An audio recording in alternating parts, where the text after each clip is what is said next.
honorable chief guest, His Excellency Dr. Khalfan Al-Shuaili, Minister of Housing and Urban Planning, His Excellency Sheikh Salim bin Mustahil Al-Mashani, Your Excellencies and distinguished guests, Assalamu alaikum wa rahmatullahi wa barakatuh. On behalf of United Media Services, we welcome you to the Doucier Construction Awards and Summit 2021, an exclusive construction, infrastructure, and real estate industry event organized under the auspices of the Ministry of Housing and Urban Planning and supported by Oman Real Estate Association. We take this opportunity to thank our strategic partner, Raisut Cement Company, real estate partner Al-Usul, associate partner Al-Khalili Group, knowledge partner Atkins SNC Lavalin, real estate services partner Tibyan Properties, support partners Futun, best infrastructure developers Maysan Properties, MRP Advisory, Wow Cinema, managed by Grand Entertainment, Middle East Engineering Solutions, Voltamp, our design engineering consultant, F&M Middle East Media Partners, OARLive.com, Alam Al-Iqtisad, Times of Oman, and Al-Shabiba. Today's event is managed by UMS Events, the specialist events and conferences arm of United Media Services, UMS. This event is instituted by Doucier Magazine, published by United Media Services, part of Muscat Overseas Group. Launched in 2007, Doucier is Oman's first business-to-business B2B magazine. It's published on construction, infrastructure, real estate, design, and engineering sectors. This year marks the 9th edition. The objective of the Doucier Construction Awards and Summit is to drive the exchange of knowledge and best practices within the industry and facilitate the best of the best within the construction, infrastructure, real estate, design engineering, and construction materials industries. Before we start the proceedings, let's have a short video on the journey of the Doucier Construction Awards and Summit.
This evening, we have lined up a presentation on construction claims, a panel discussion, and the awards ceremony. We will start with a welcome address by Mr. Atulya Sharma, CEO of United Media Services. Let's all give him a big welcome together.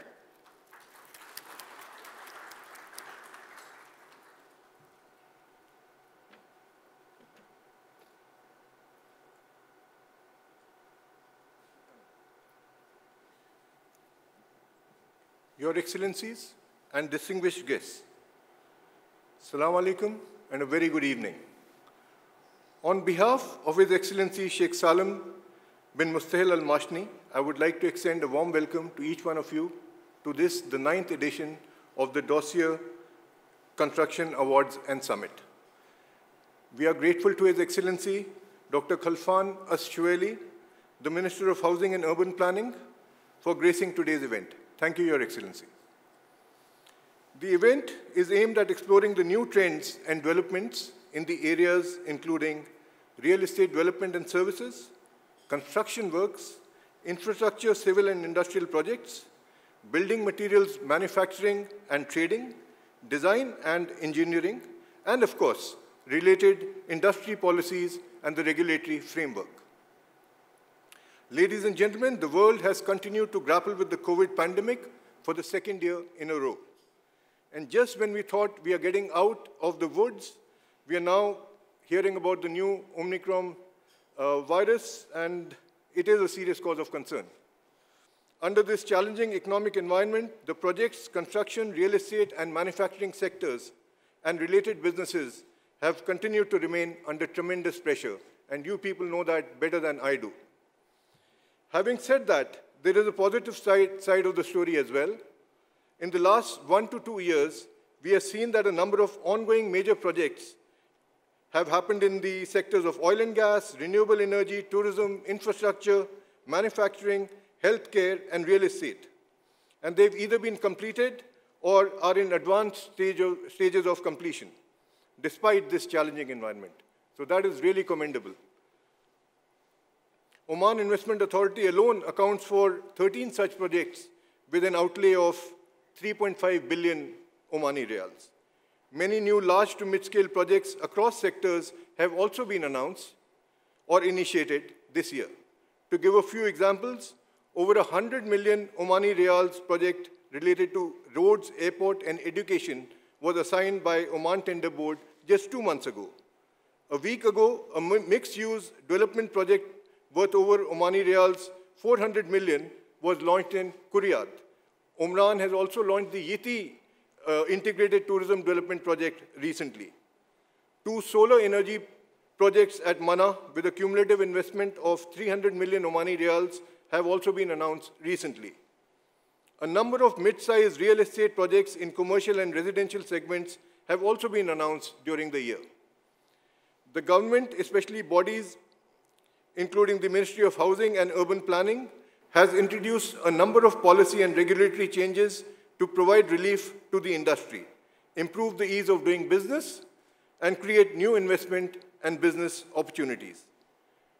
In alignment with His Majesty Sultan Haitham bin Tariq's Vision 2040, the Ministry of Housing and Urban Planning has also launched the Oman National Spatial Strategy, or ONSS in short.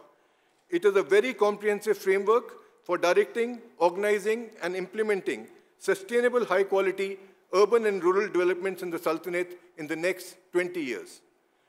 The strategy envisages a 32% rise in national manpower, annual GDP growth of 5%, and a 10% contribution to FDI in terms of the GDP ratio. Another key recent ministry initiative has been the launch of 5 new integrated housing development projects at Al-Amrat, Bidbid, Asib, and Nakhal under the Al-Suru or As-Suru scheme. Modeled on the lines of public-private partnership model of the successful High Al-Nasim project in Barka, the 5 new developments are aimed at offering 4,800 housing units for around 24,000 people. Ladies and gentlemen, you would agree that there is no silver bullet to overcome the complex web of challenges facing the sector today. But these developments show that Oman is making a steady progress in overcoming short-term challenges as well as pursuing the long-term sustainable agenda. We will explore and deliberate on these developments and the way ahead for the industry with the help of our speakers and experts this evening.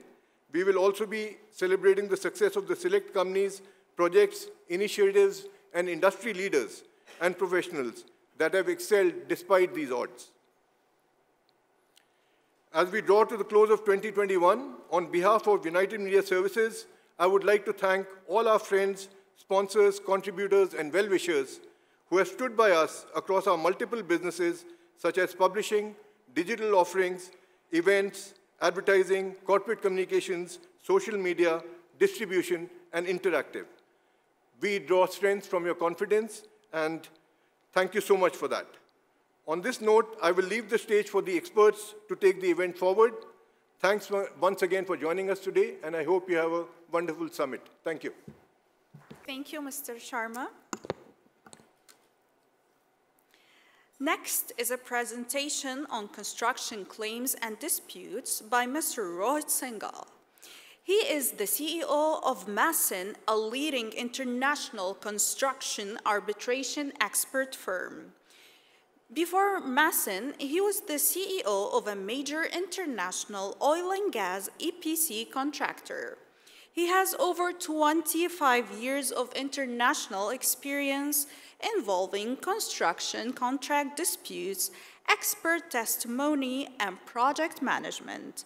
Please welcome Mr. Singhal on stage. Assalamu alaikum. Good evening, everyone.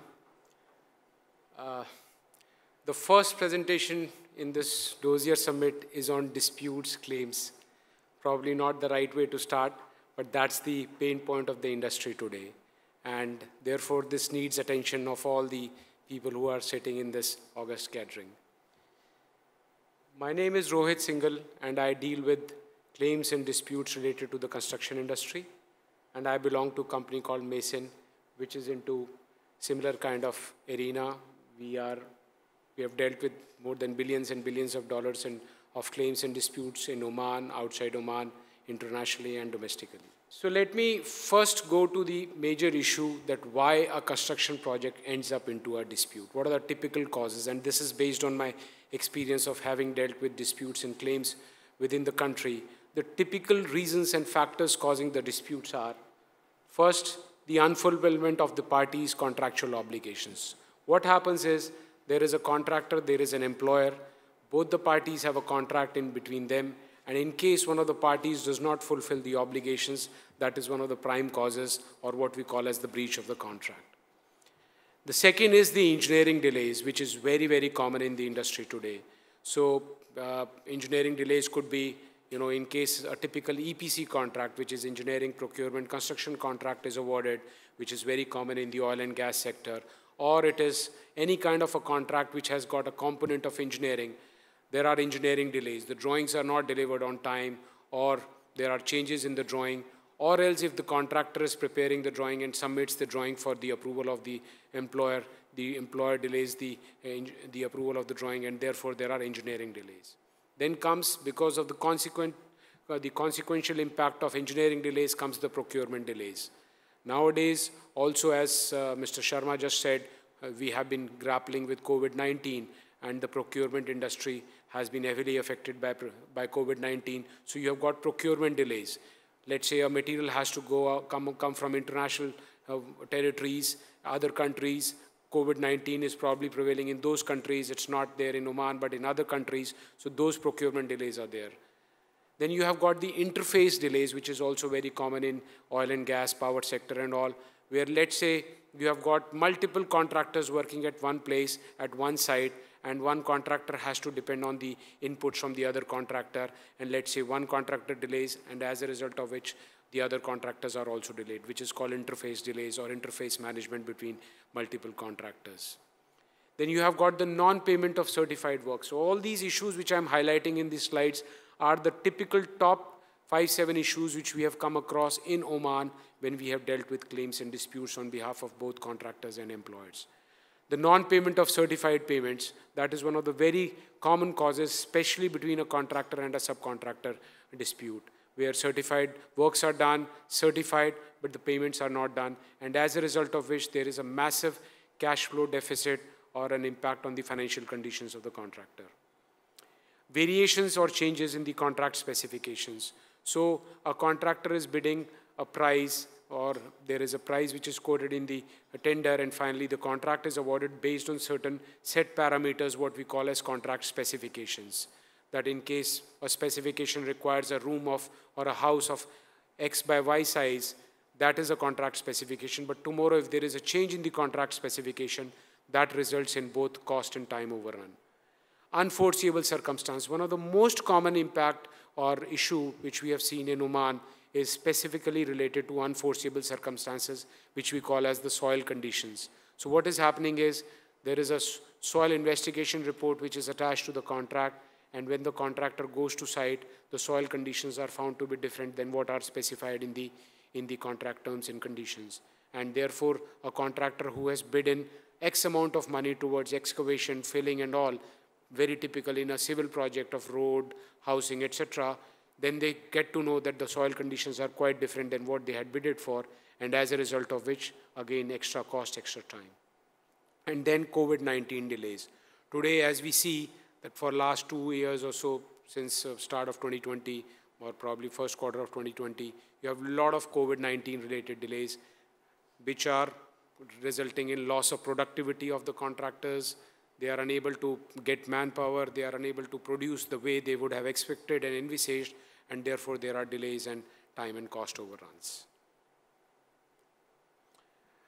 Now, all the typical contracts which are there have got various methods of resolving disputes which come into play when a contractor and an employer have disagreement on the obligations and the terms and conditions. Now, majority of the construction contracts in Oman are governed by arbitration or have arbitration clauses. And these arbitration clauses are typically governed by Omani law. Generally, arbitration is the set form of dispute resolution in construction contracts, for the prime reason that construction contracts are document-heavy contracts. A lot of facts are there, a lot of exchange of correspondences and documents are there, and courts are generally not the best form of resolving a dispute between a contractor and employer. So generally, the contracts have arbitration clause.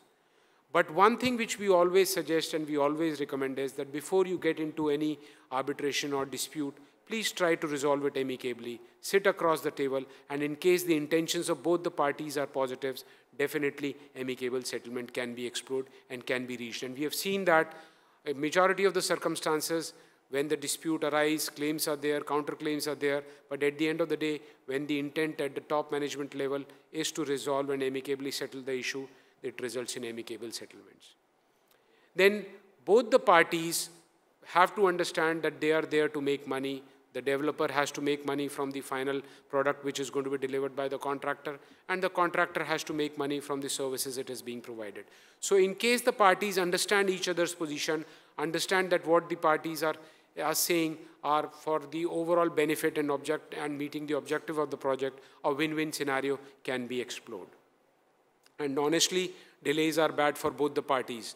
Today, a project manager of a developer or an employer cannot go back and say that, look, I have deducted liquidated damages or penalty because of the delay from the contractor and I have earned money. No, probably the amount of money which a developer will lose because of a delay in the project is going to be more than probably the liquidated damages which are going to be levied onto the contractor. So therefore, delays are bad for the developer. Same way, if a contractor delays the project, then contractor is also going to suffer additional damages, losses because of the additional stay of their resources at site. So therefore, practicality while respecting contract terms and conditions is most important, which can avoid disputes and claims. And that is what is one of the suggestions which we give as pre-arbitration conduct. Then proper documentation management, record keeping is very important. What are the facts, what are the letters which have been exchanged, how they have been there, helps in resolving the dispute in an amicable fashion. And then when you have explored all the possible steps and still you think that arbitration is mandatory and there is no other way out other than arbitration, then it is mandatory that the pre-arbitration steps which are defined in the contract are complied with. Every contract in Oman, whether the Omani standard, which are governed by the Omani standard conditions, or even video contracts or other contracts in other sectors, have got pre-arbitration steps. So you cannot enter into arbitration just by issuing a notice of arbitration. You have to have first an engineered determination of a dispute, followed by a cycle or few days of amicable settlement and discussion, and then only when all these pre-arbitration steps have failed, you can get into arbitration. And imagine these contracts are giving you time to see and resolve the disputes rather than to get into dispute or rather than to get into arbitration. And honestly, wherever we have been involved, we have brought major disputes to settlement when we sit across the table with the employer and are following those pre-arbitration steps. Now let me talk of construction arbitration. In the worst possible case, nothing happens and finally a contractor and an employer enters into arbitration. Then what is a typical life cycle of a construction arbitration? So basically a typical construction arbitration can be divided into 3 phases. First is the administrative stage, second is the pleadings and expert report stage, and third is the final cross-examination stage. So in the very first stage, when you have, which is called the administrative stage, you issue a request for arbitration, which is generally done by the suffering party, which could be claimant, which is the contractor, or could be the employer. Then followed by this request for arbitration is replied by the other party, and then you have to nominate the arbitration tribunal. So typically in Oman, under the Oman standard conditions, there are 3 arbitrators which are appointed. 1 arbitrator by each party, which is 1 arbitrator by contractor, 1 arbitrator by the employer, and then both of them nominate the chair of the tribunal, which is the chairman of the arbitration panel. And then you have got the terms of reference which are finalized, which we call as the finalization of TOR. Now once all this is done, the arbitration panel is there in place, and then it is the start of the arbitration process, and that's then when we move to pleadings and expert report stage. So the first step in pleading stage is that the claimant, whosoever is the one who has started the arbitration, submits its statement of claim, and then the statement of claim lists down what are the issues which the claimant is trying to raise as part of the arbitration process, as part of its dispute. Once the statement of claim is submitted, the other party replies to it and gives its position on the various claims which have been raised by the claimant, which we call as the statement of defense. And along with that, or rather once the statement of defense is submitted, then we have got what is called as the reply to the statement of defense. So the first party, which is the suffering party or the claimant, basically then replies to the statement of defense, which we call as the reply to statement of defense. And then followed by a respondent's rejoinder, which is then reply to the reply submitted by the claimant to the statement of defense. So there are 4 documents which are being exchanged, 2 documents by the claimant, 2 documents by the respondent. Claimant is the one who has claimed the money, is claiming the money in the arbitration, and the respondent is the one who is defending the arbitration. And then along with these, there are fact witness statements. Basically, these are the statements which are given by the people who have been involved in the project, like project manager, supervisors, and the engineers. Whosoever has been involved in the project, they give their written statements to tell what actually has happened. And then along with that are the expert reports. Basically, in arbitration, because these are complicated issues, engineering issues, delay issues, money issues, generally experts are engaged either by the arbitration tribunal or by the parties. And then these experts give their independent expert report to tell, in their view, what is the right facts of the case, whether the delay is caused by the contractor or the employer, how much is the quantum of money which should be claimed, and also these are independent expert reports. And once all this is done, a final compilation of all the documents is done, what is called as the trial bundle, and then there is the final phase of the arbitration, which is called cross-examination, or the final hearing stage, wherein the arbitration tribunal will sit down for 5-6 days continuously and have the cross-examination of the witnesses, have got hearings wherein the lawyers of both the sides are going to present their case, the witnesses, the fact witnesses and expert witnesses are going to be cross-examined, and then finally, final arguments are going to be done, or what we call as the closing submissions. And then we have got the arbitral award. So this is the very typical norm and life cycle of a construction dispute. Now, what are the problem areas? What are the pain points in a construction arbitration? Number 1, there are several ambiguities in the contract agreement, like for example, whenever, and that's a suggestion for both the employers and developers and the contractors, that when you are entering into a contract, make sure that your arbitration clause is clear. What is going to be the language of arbitration? What is going to be the seat of arbitration? And what is going to be the governing law of the contract? So all these things should be clear. In case they are not clear, then you can end up into a what we call as a jurisdictional challenge, or a challenge whether arbitration clause is right or wrong. Then you have the fulfillment of the pre-arbitration award. As I just told you, you cannot just enter into an arbitration by giving a notice of arbitration. There are steps, prerequisite steps, which have to be complied with before you enter into arbitration. So therefore, ensure that pre-arbitration steps are complied with. Then there are delays in the fee payment. So arbitrators who are there have to be paid by both the parties, either through an institution, like now we have Oman Chamber of Arbitration Center, which is coming up, which is one of the institutions which is now going to govern in a major way the arbitrations in Oman. So either that institution is going to govern, or there could be ad hoc arbitration, which is just that the arbitration tribunal is going to form the rules of the arbitration. So the payment of the fees of the tribunal and the initial fees which has to be paid to the arbitrators has to be on time. In case there is delay, then it affects the arbitration. Then the nominee arbitrator, which is going to be selected by both the parties, should be done, and you should take care of the fact that the nominee arbitrator should understand construction, should understand engineering, and should also understand the law of the land. In case you go with someone who does not understand the law and only understand construction, then it is going to be a problem area for the party who is nominating such an arbitrator, and vice versa as well. Similarly, the lawyers who you intend to engage should also understand the law as well as the engineering and construction aspect. You cannot expect a lawyer who has never ever seen a cement or a concrete in his life to fight an arbitration related to hardcore construction. And then a lot of times we have seen that the arbitrations are quite old, or projects are very old, probably of 2010, 12, 13, and the people who were involved in the projects have already resigned from the companies. And therefore you are not able to get the right witnesses to fight and to testify in front of the arbitration tribunal.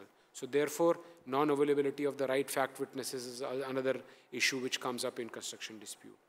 And then a lot of times, the construction arbitration budget also, there is an overrun, because a lot of applications are raised, a lot of disruptions are created by the parties, and as a result of which you see a time and cost overrun within the arbitration budget, timelines and budget as well.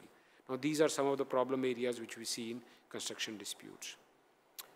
Now let me now talk about the delay related disputes and claims in construction project. As per our experience, and most of you will agree, hardly there is any project which is completed exactly on time. And it is not that it is only one party is not responsible, and you would see typically both the parties who are involved in the construction projects, which is the contractor and developer, are responsible for the delays. Now, how do you handle such kind of delay related disputes and claims? This slide talks about it.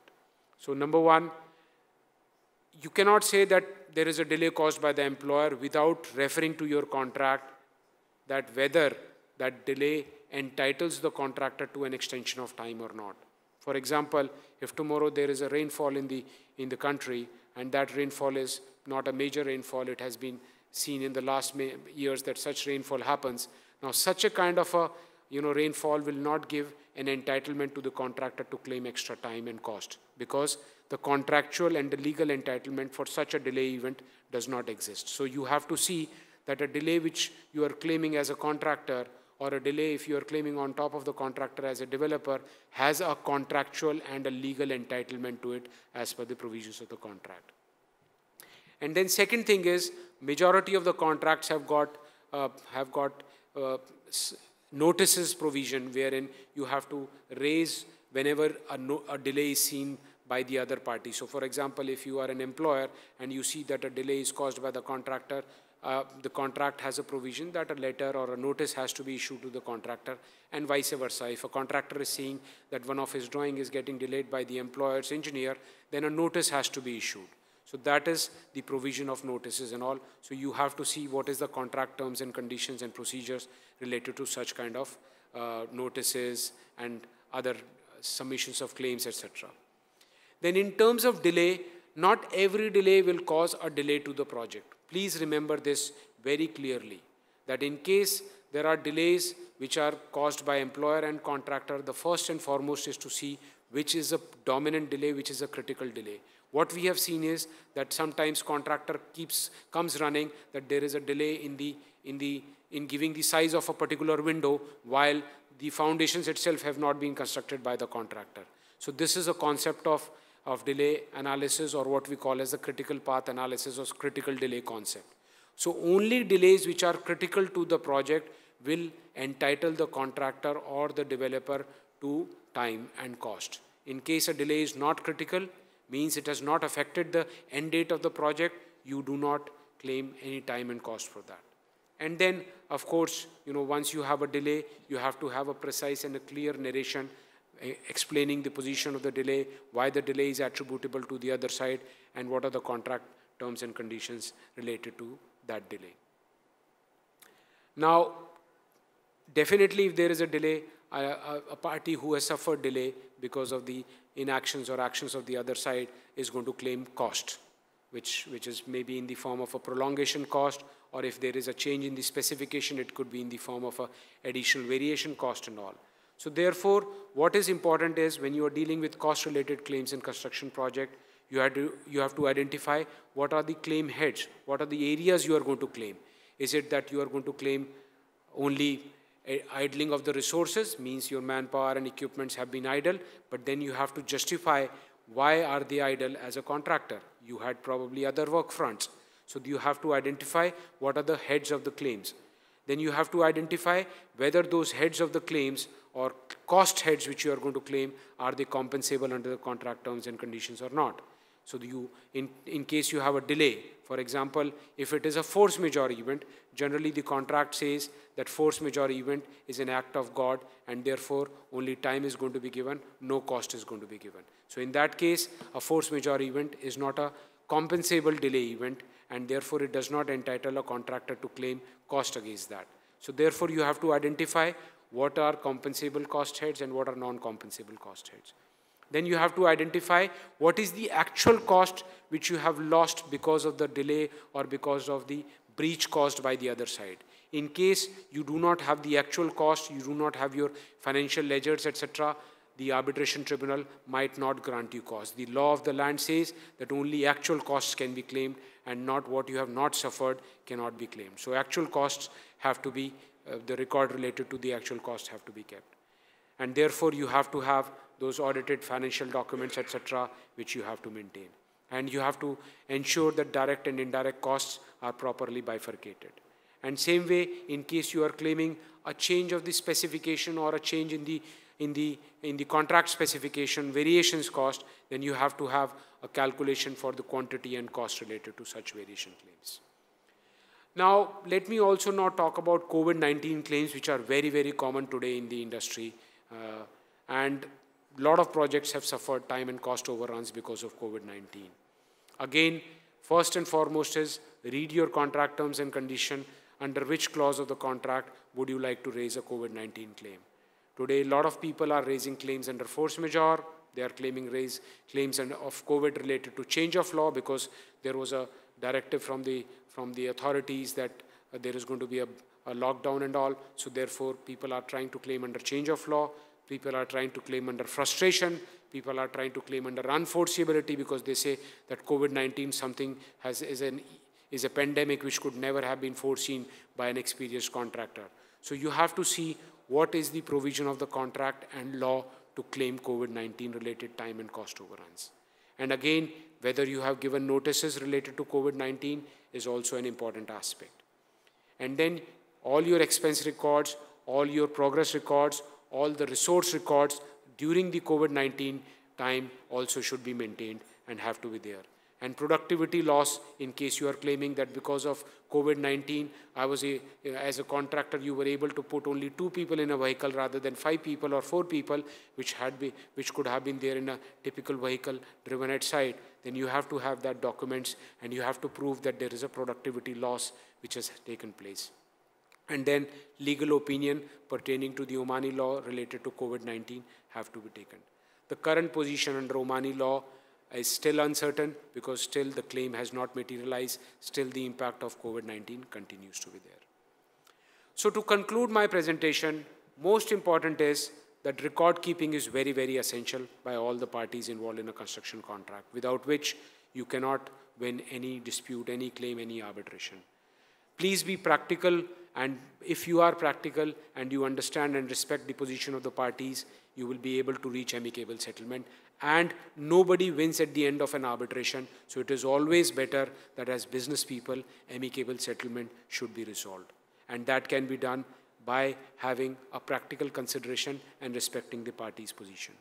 Please do not be emotional in your projects and in your contracts, in your execution and in your disputes. We have seen a lot of times that the disputes are created because of the emotions of the people who are involved in the execution. And emotions have no place when you have got arbitration tribunals or the courts getting involved. They are not going to give any respect towards the emotions. They are going to go with what is the provisions of the contract and documentation. Understand your dispute and arbitration clause. That is very important. Please do not ignore it. They are the friends which are going to help you during difficult times. Timely notices. Please issue your notices and your letters, and wherever you feel that there is a delay caused by the other side, or there is any issue which is emanating, please do not shy away and issue your timely notices and all. And as I said, amicable settlement rather than arbitration should be the key. Thank you. Thank you, Mr. Singhal, for the informative presentation. It's time now for the panel discussion. It will be focused on the topic, Way Forward in the Challenging Economic Environment. Let's invite our eminent panelists on stage. The first panelist is Mr. Hassan Muhammad Jum'a. He is an accomplished entrepreneur with over 2 decades of experience in real estate, construction, and facility management industry. He is the founder and managing director of Al Usul Group, Atlantic Construction, Al Usul International Real Estate Development and Techno Solutions and General Trading Services, Cartex. He is also a member of the Entrepreneurs Organization. Please welcome with me Mr. Hassan on stage.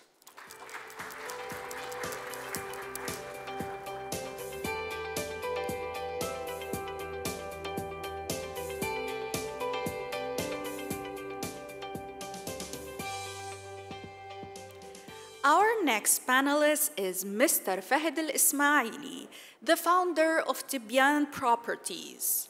He has rich professional experience of over 18 years in diversified real estate investments and development projects covering areas of brokerage, advisory, valuations, and property management. Previously, he was sitting on the boards of Umran Group and the Oman Real Estate Association. Please welcome Mr. Fahd on stage.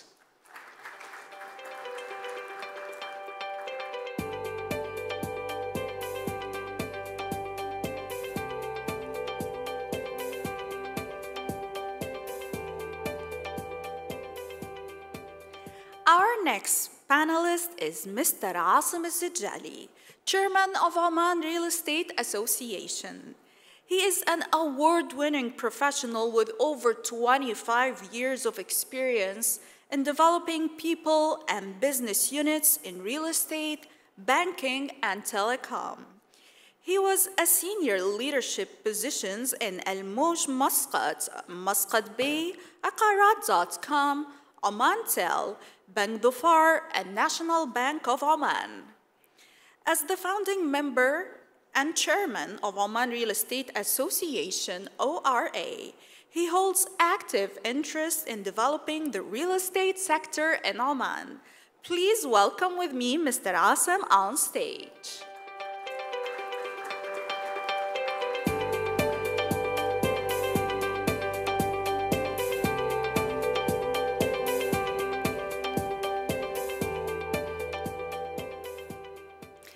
Our next panelist is Mr. Himanshu Mohapatra, Group General Manager Investments of Muscat Overseas Group. He has over 2 decades of experience in investment banking, portfolio management, private equity, real estate development, strategic management, and organizational development. He has set up, acquired, and managed multiple new businesses and projects for the group in real estate, education, healthcare, industrial, agriculture, media and communication, entertainment, and hospitality sector. Previously, he worked with the Sovereign Wealth Fund in Oman and other leading financial institutions in India. Please welcome Mr. Himanso on stage.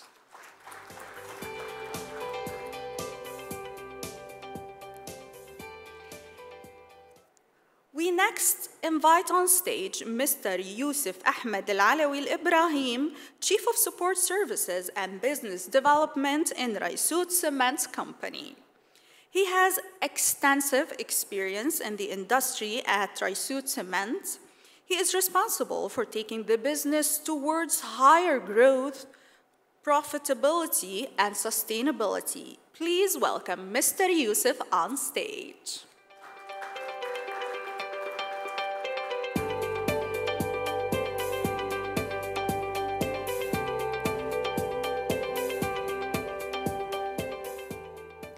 And now we invite our moderator, Mr. Akshay Bhatnagar, the Executive Vice President and Group Managing Editor, United Media Services. He has an experience of over 28 years in media and business events in the Middle East and India. At UMS, he is responsible for managing a portfolio of print publications, digital assets, business and B2B events, and strategic communication projects. Please welcome Mr. Akshay on stage. Over to you, Mr. Akshay. Your Excellencies and distinguished guests, a very good evening to all of you. It has been a very special day from Oman's perspective today. His Royal Highness Mohammed bin Salman is visiting Oman today, and it is expected to lead to increased investments in the Sultanate and as well as boost opportunities for the business community in Oman. From the projects and construction industry's perspective, again, it's a very special day. Of course, project construction event is happening today and all of you are here. But what I'm referring on this is basically a very important project, an oil and gas project, has been officially unveiled and officially launched today, this morning. And I'm referring to one of the most complex, one of the largest oil and gas projects in the country, which is PDO's multi-billion-dollar Jebel Khuf project. Our heartiest congratulations to PDO's team on the project, as well as the consultants and the contractors who worked on the project. In fact, many of them are actually sitting in the hall today. And all the engineers, all the technicians, the consultants, and the construction workers who worked on this ambitious project to make it a reality. Can we have a round of applause for all of them, please?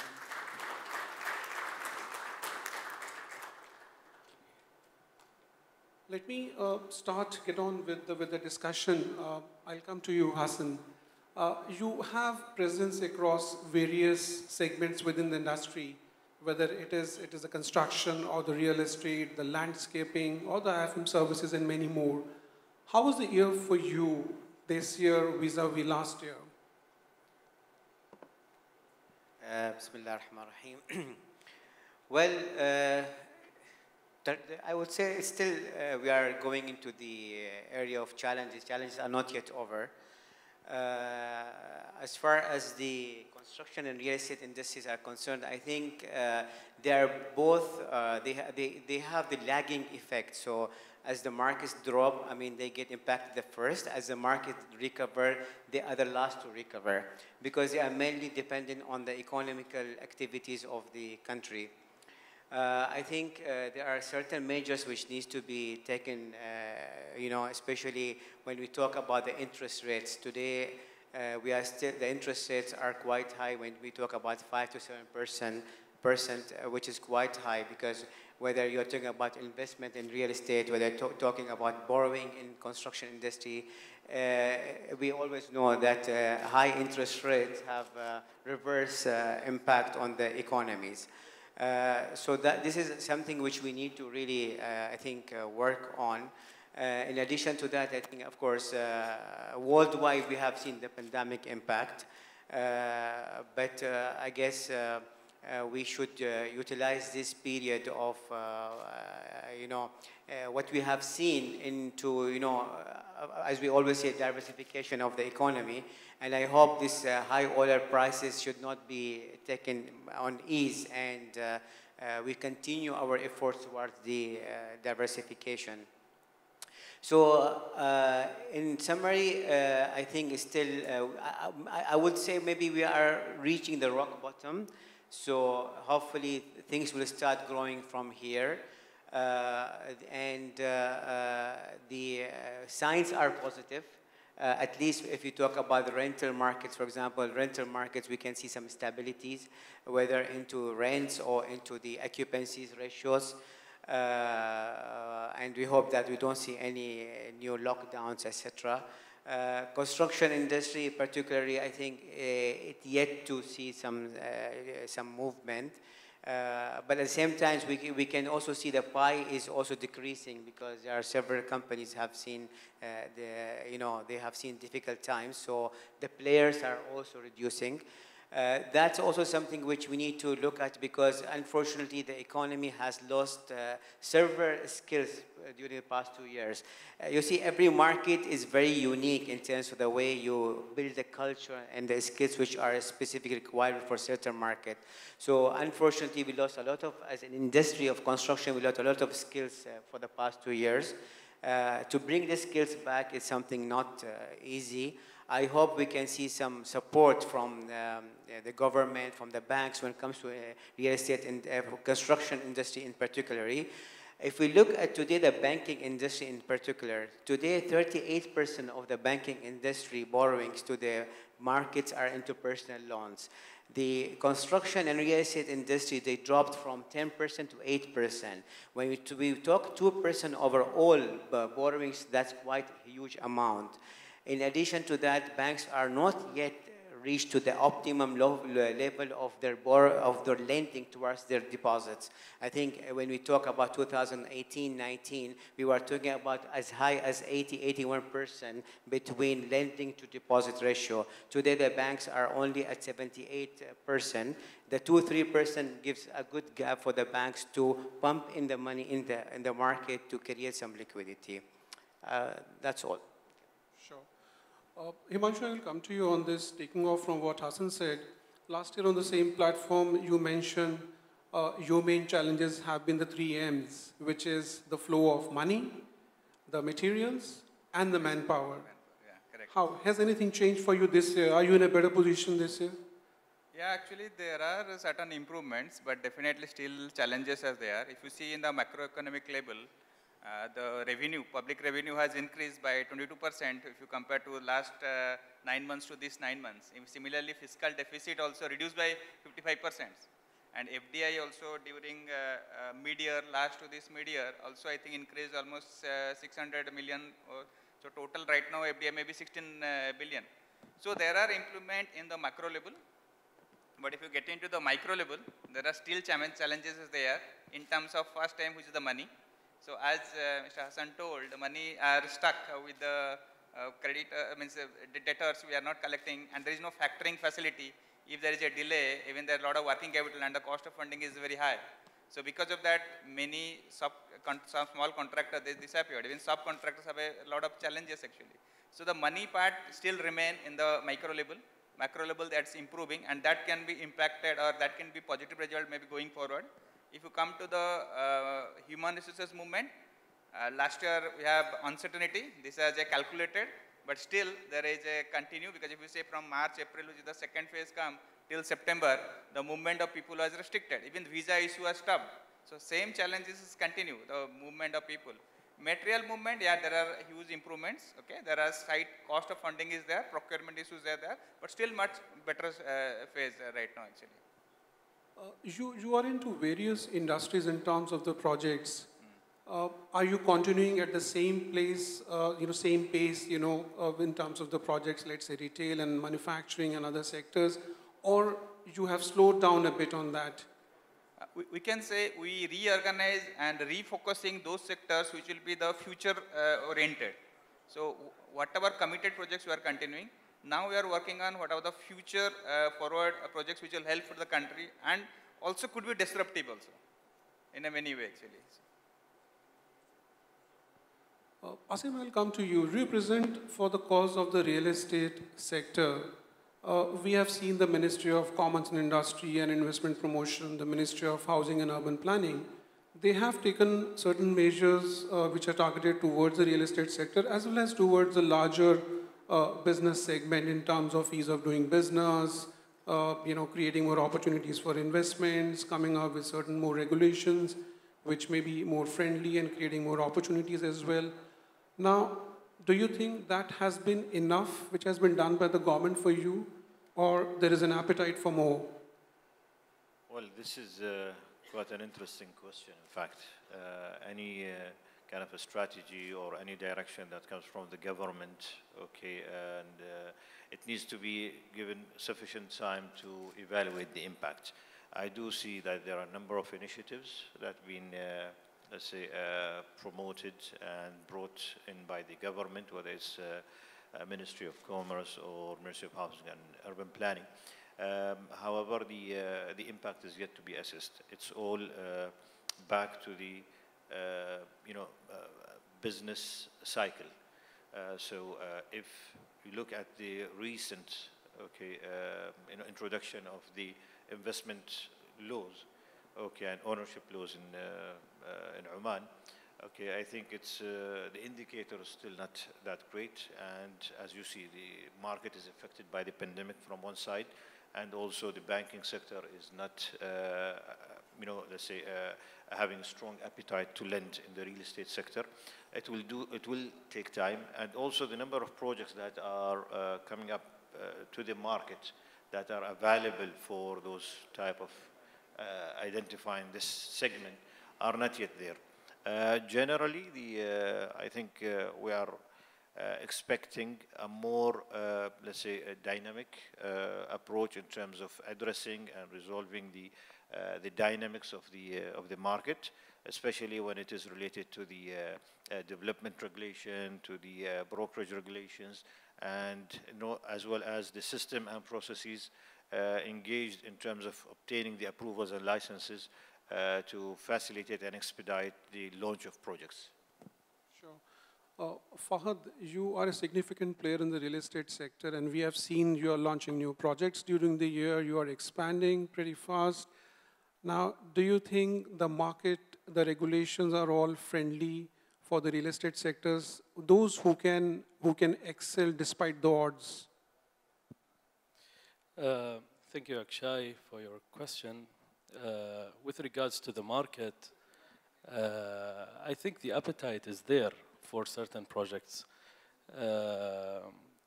And launching projects which are off-plan are something that we anticipate to execute within the next 2 to 3 years.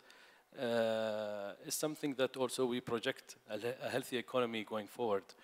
But as my colleagues here said, two important elements with regards to finance and volume of people. When the finance are parked there at the macro level, it makes it a little bit difficult for the cash to run within the market, and it creates a little bit of hiccup in the supply-demand transactions as well.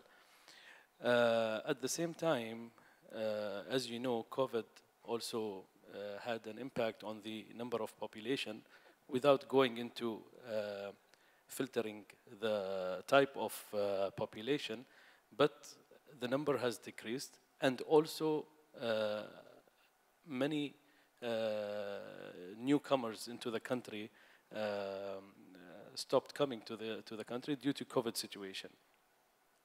Now, when a law comes from Ministry of Housing and Urban Planning that permits usufruct ownership of properties for the non-GCC nationals, targeting the local residents. We need to evaluate how is that is helping the inner economy and the local market in the supply and demand of real estate. It has been more than 1 year since this, it's more than 1 year because this was in October 2020. And we really hope and we really wish to see some numbers and some statistics that can help us also project the way forward.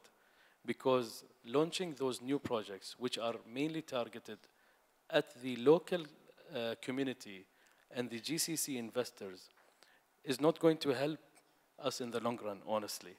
As you know, more than the major percentage of the Omani population is below 19 years old. So these are not target audience to any project that we launch. A real estate investment is not a small ticket. So how many times will the individual purchase a property? He might do it once, twice, and then, and Tibian is not the only company in the in the market. So I think more demand to flood into the market, that will really help. Plus, interest rates needs to be reduced.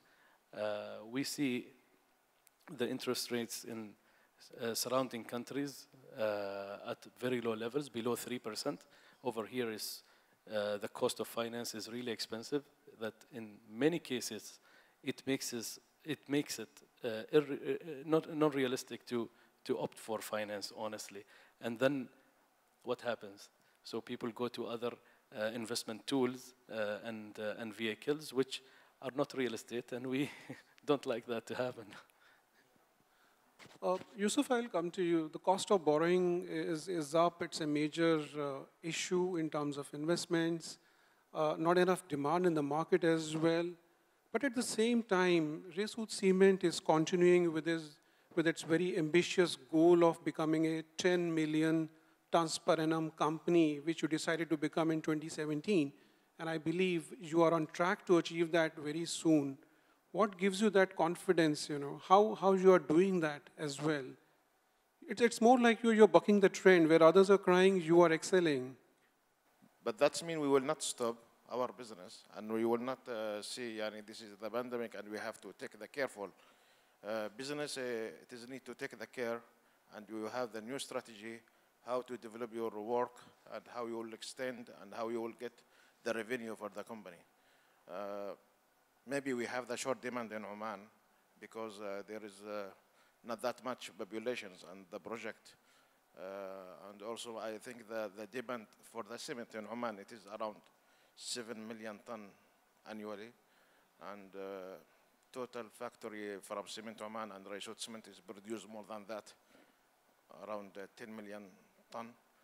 But we are expansion outside the Oman to give the value for the company and the group, how to get the revenue from other countries and to deliver the product Omani to the world also.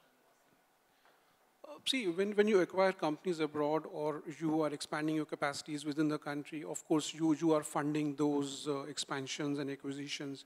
The cost of borrowing is on the higher side. But do you think the demand will improve in the future, which will be good enough to offset your higher cost of borrowing? Of course, the demand, project in the world, it will not stop. The population and the generation of the people, it will become more and more. And that's mean the demand for the buildings, the demand for the school, the demand for the university, all this it is need the cement. And all this it is need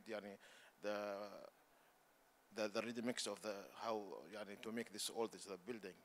Population it will not stop. Project it will not stop.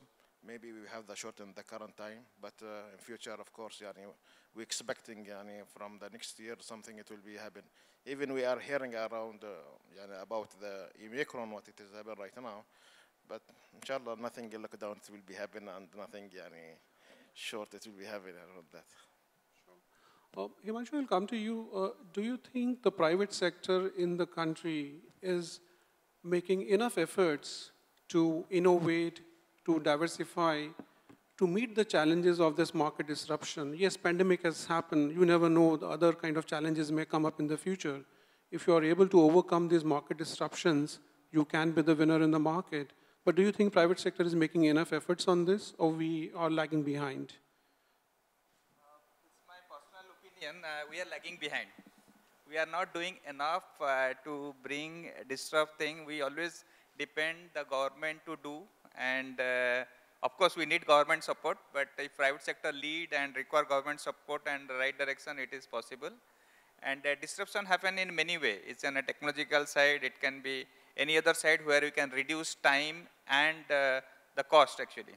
Suppose any part of the world, in other part, if you say the manufactured housing or a prefabricated or modular housings is everywhere available. You can build in, even high-rise building you can build in a very short time. Even the low-cost housing you can build even a few months. Okay, so those we experimented. I'm not saying that's not done. They are done, but very limited.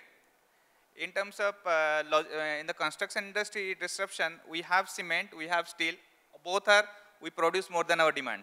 Okay, but we have not a platform or a network which will disrupt to supply others.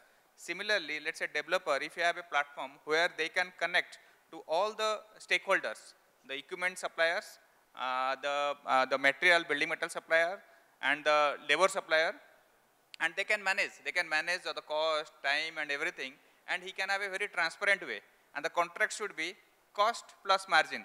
Instead of that, we put a bidding and they do whatever they want on the design, which is not transparency, and maybe it is maybe bidding in the lower side, and maybe they are bidding at a low because they have to work on a marginal cost basis because they have to recover some overhead.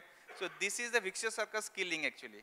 So we should expand as cement is, the cement and steel. If it's everything, if you say 10 years before, we are net importer. Now we are net exporter.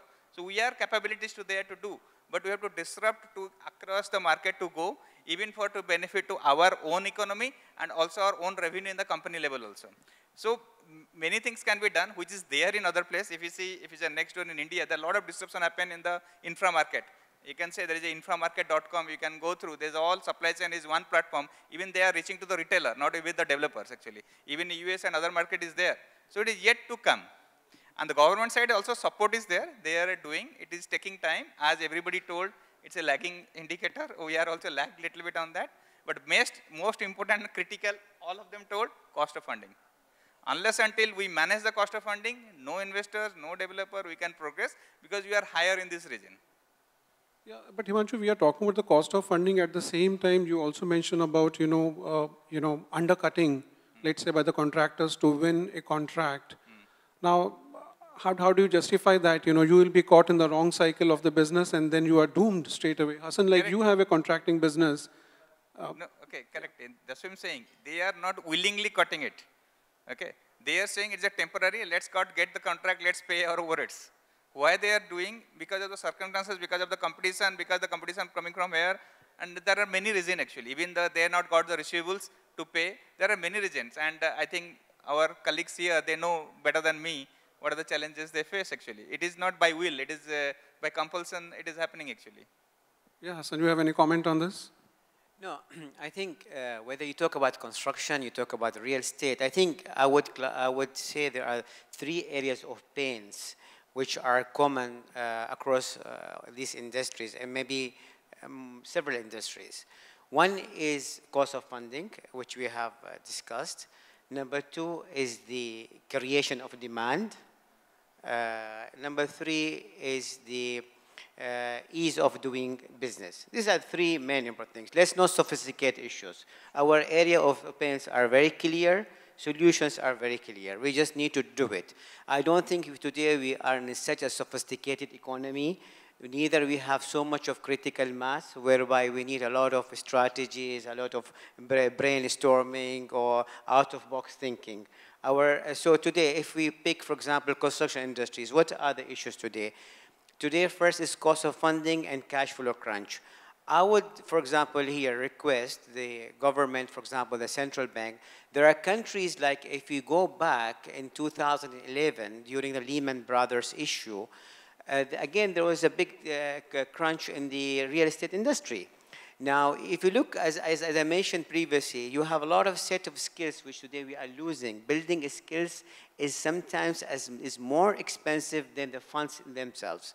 So now today, for example, if we pick up those companies who have been operating in the country and they have been paying tax for the past 10, 20, 30, 40 years, why don't, for example, the government comes with a scheme with a subsidized funding? I know in 2011, some countries, they have provided guarantees to these companies whereby they can go take these guarantees and take facilities over 10, 20 years. Today, the banks, whether they like it or not, they are forced to do restructuring over 10, 12 years, even for family businesses, for construction companies, to avoid provisions. Now, this is an abnormal situation of the market, and we have to think of such a solution. So that's when we talk about, for example, availability of funding. Cost of funding, for sure. Now, if we looked at the magnitude of that, what is our total funding? And if we reduce 1 or 2% on that, how much that impact will have on the profitability, but at the same time, how much that will create an opportunity towards growth of the economies. Today, look at the stock markets, for example. Look at NASDAQ or US stock markets. A 0.25% on change in the interest brings the markets up and down. So markets are very sensitive to interest rates. Now, then we talk about creating the demand. Now, creating the demand, I think we have seen several of hundreds or few of hundreds people left the country. Unfortunately, I don't think we have clear statistics because if you look at the National Statistics Center's numbers, when you compare end of 2019 to end of up to date, there's only 200,000 difference, which I'm not sure whether this is, I don't know, but I think I would assume as a personal prediction is really more than that. We have to create demand whether by opening export markets, whether by bringing more people to the country, you know, making people, you know, easing the doing business. As an owner of Usul company, for example, today we have freehold projects which whether we develop or we sell for other clients. And honestly, we see there is a demand. The people are willing to buy properties in Oman to be sold to more than 21 nationalities. That was a surprise for me. Yes, we see some good progression. For example, the NOC for getting the residency earlier used to take 3-6 months. Now, on average, 3 weeks, which is a very good progress. I mean, honestly, that's something we should mention. So there is an ease going on now, but I think we need to increase such projects because these people have funds. As for example, Fahad mentioned the real estate as a product is a very expensive product. Their money is available now. Globally, money is available. Otherwise, you don't see the stock markets. They have trillions of dollars. We just need to attract it. So we have to create the demand. Now, I think there are lots of seminars, a lot of papers have been discussing that, so we don't need to, honestly, we just need to execute that. And the third is, of course, which we said, the regulations, for example. Now, regulations, some of them are process-oriented, some of them are fees-oriented. When you talk, for example, fee-oriented, we talk about, for example, VAT. VAT on residential is something I think it's not, you know, we would like to have it. Most of all the GCC countries, they have waived it. It's still in Oman for the first sale for residential, we have the VAT. That's something that needs to be reconsidered. Even on commercial, for example, today, if you look at commercial, we have a huge amount of supply, whether it's shopping malls, other sets. So we need to come up with some enablers. And these enablers should be to work towards clear KPIs where we can reduce the supply in the market and encourage people to use the products available in the market. So whether it's VAT in that case, maybe revising some of the fees throughout the supply chain, and of course some regulation related to more like quantitative, whether it's approval process, whether is that I mean, mainly approvers. Of course, labor is something. Today, a lot of companies I know, whether it's construction, etc., they are taking the pain of maintaining people on their OPEX because they are worried that if they go, they cannot get their clearances. This is something which I don't think is fair for businesses because business is about making money. Absolutely, that's a valid point, you know.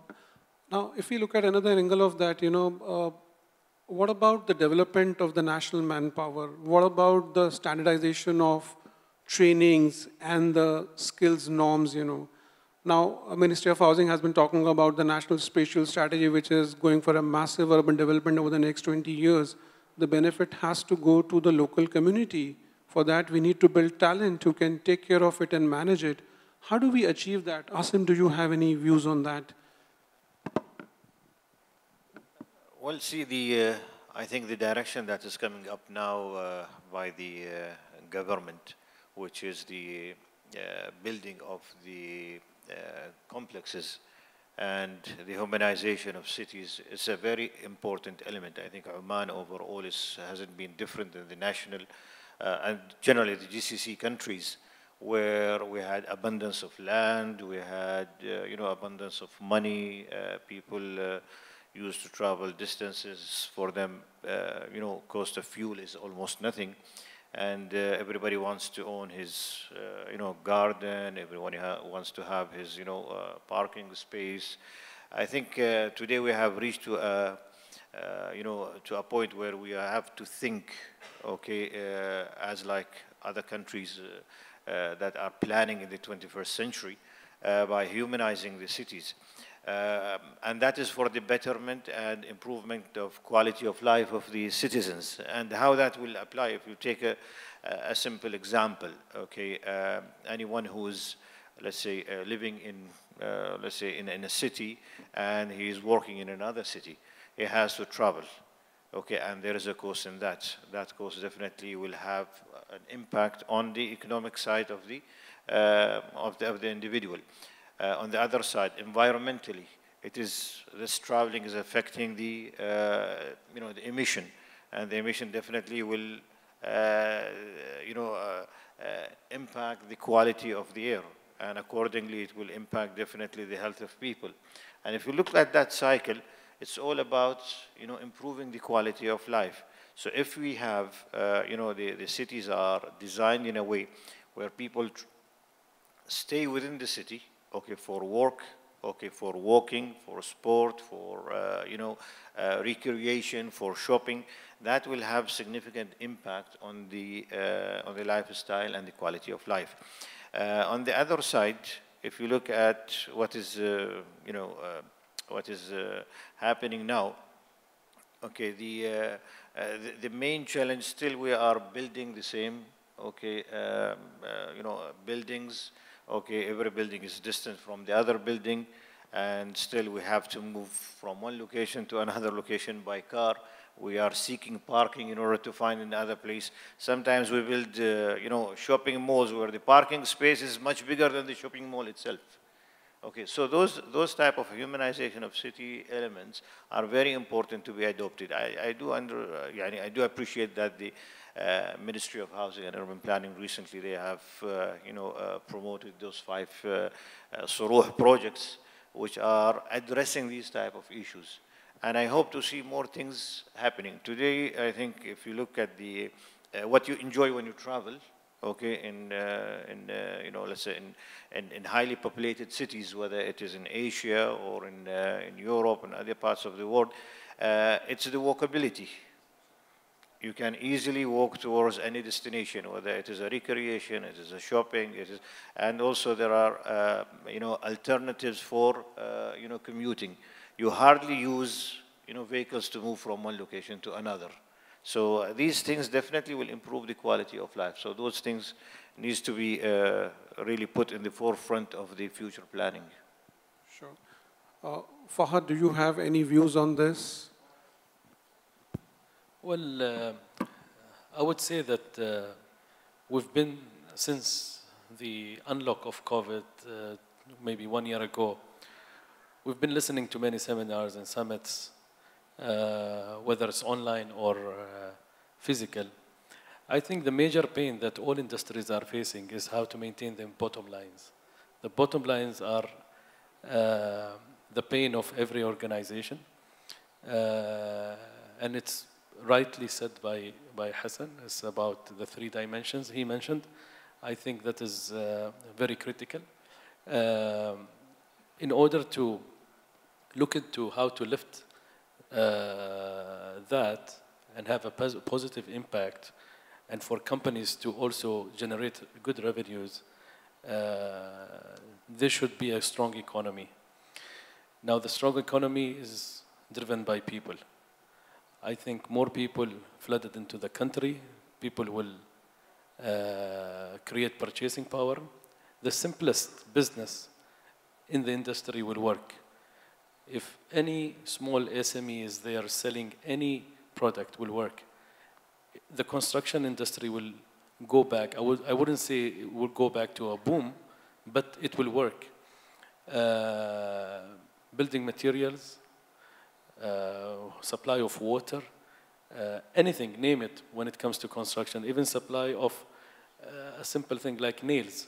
I mean, there is a factory in Sohar that produces nails and exports to the US, and they're doing millions of sales to the US. Why don't they supply Oman?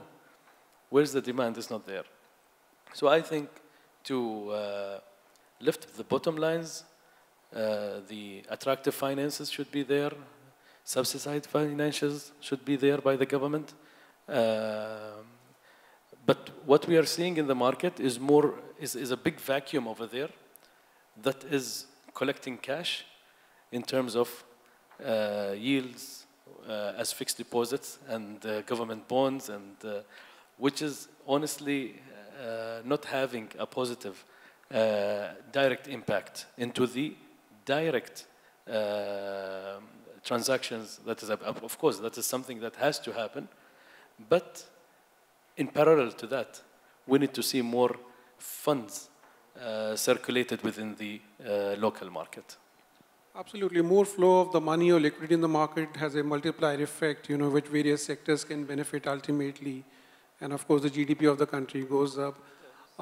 We need to end the panel discussion, but before we do that, one final comment from your side in terms of your wish list for 2022.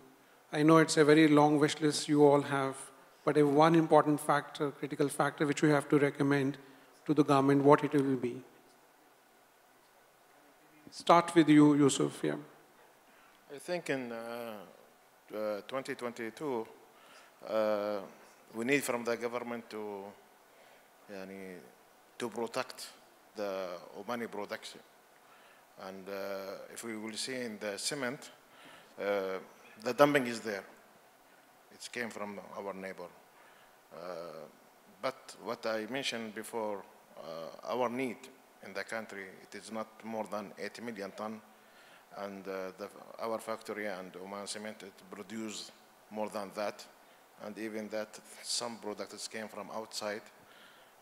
We need some restriction on that. And also some support from the government regarding for the energy. If they are reconsideration the rate of the gas and the electricity, it will be the main cost for product. If this increasing, that means the cement it will be increasing, the real estate it will be increasing also, more expensive it will be came up. I think we have to have a look again on that. So protection for the local industry, especially from dumping by international players probably to a certain extent, and of course the lower energy cost. Himanshu, what's your wish list? Yeah, if you say one point, I say there are many, but one say how to create demand for Oman, whether it is a real estate or our products. Okay, if you say real estate, everybody told there is a supply is more and limited demand, so everybody told we need people, but how to bring people? The government has opened up the scheme for the residency, and we have done, but that is, so far, it's not given that result. We have to be very competitive with our surrounding countries and other places. We have to make it cheaper so that people go for the long-term residency, and that will happen. One more thing, if it's our neighboring country, there is a short-term leasing. In Oman, it is not legalized.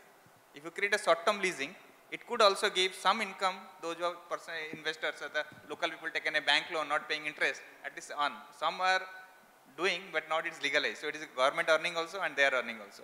Some regulation change, ease of doing business, creating demand, also the same point which all discuss, cost of funding. They should create a fund from the government support, banking support, just like a SME fund is there for this what you call Oman Development Bank. Similarly, a diversification investment sector, there will be created another fund contributed by the sovereign funds and the banks or private sector to subsidize the interest as a project finance, non-recourse. So that if country believe on that project, foreign investor also believe on that project. If you ask for a balance sheet funding, then it is different actually. Now all happening is the balance sheet funding, not a project financing. Sure. Fahad. Well, nothing in particular, but I just hope that whatever we say and talk about is heard and actioned. That's what I would say.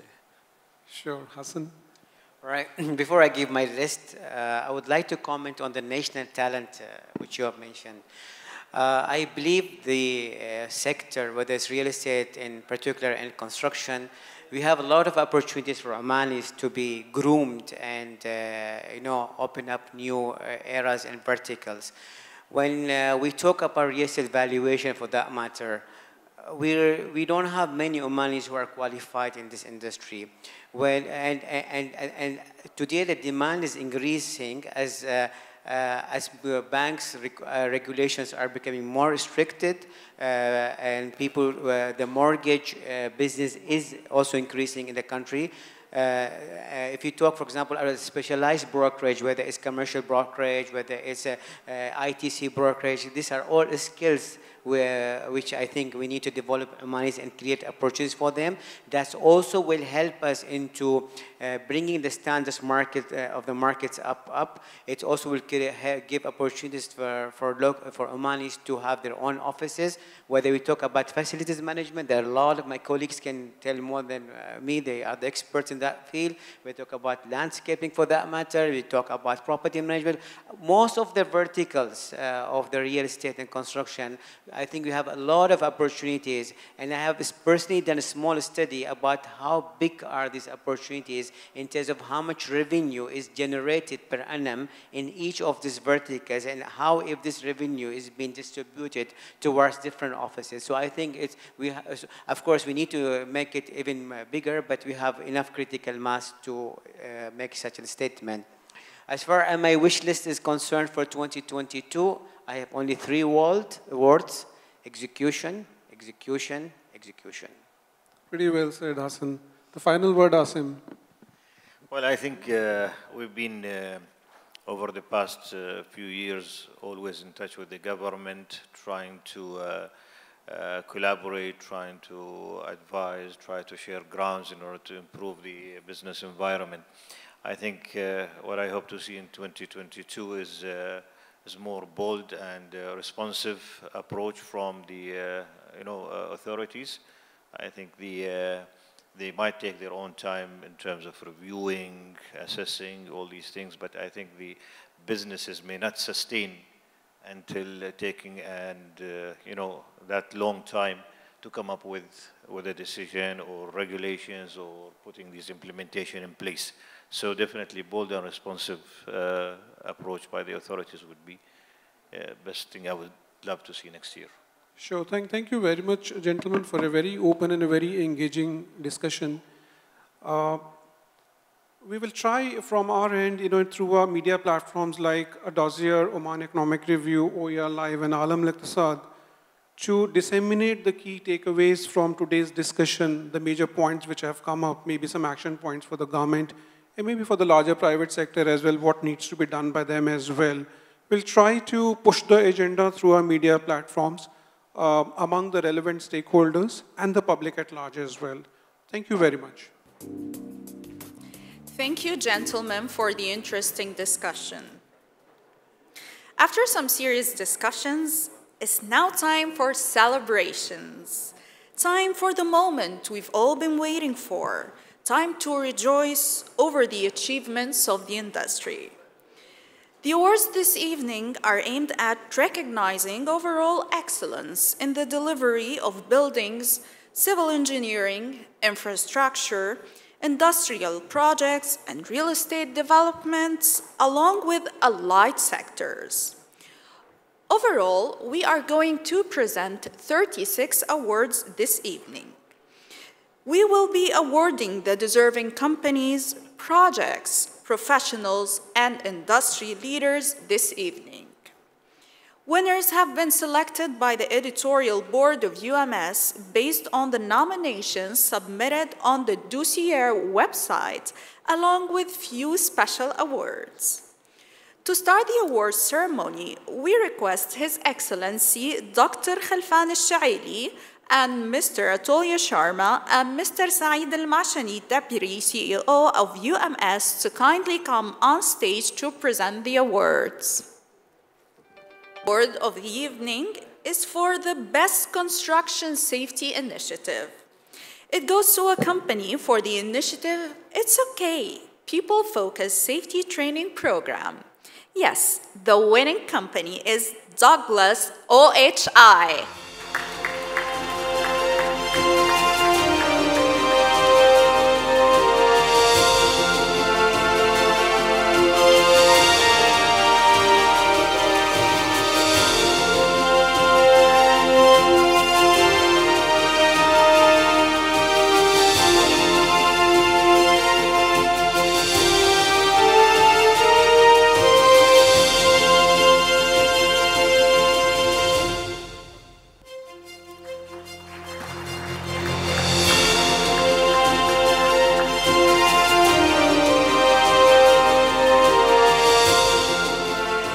Congratulations.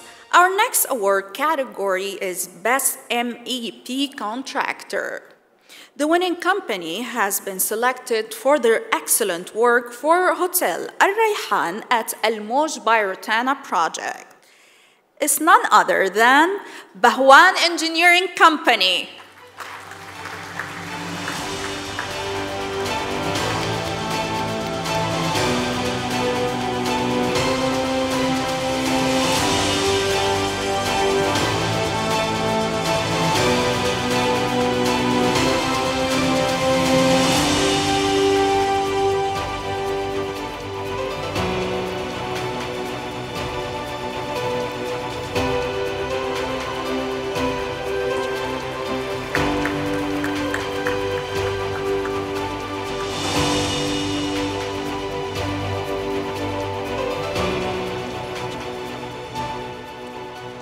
Congratulations. Our next award category is Best EPC Contractor. The winner is getting this award for the project 400 kV OHL from Another GS to Barak GS, and from Barak GS to Suwayhat GS project for their client Oman Electricity Transmission Company. The winner is Larsen and Toubro Oman.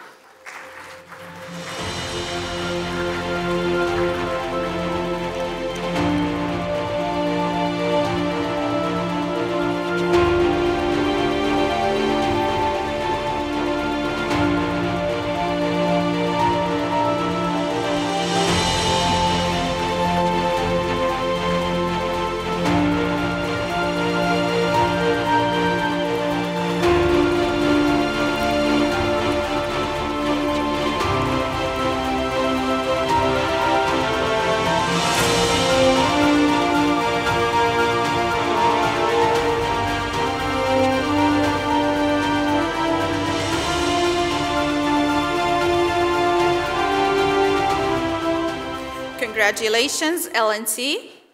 The next award category is for Best Construction Contractor. There's a tie between 3 companies for this award, so we will call them one by one. The first winning company is getting this award for their work on the Medinat Al Arfan Customer Experience Center headquarters and sales hub. The winner is Douglas OHI.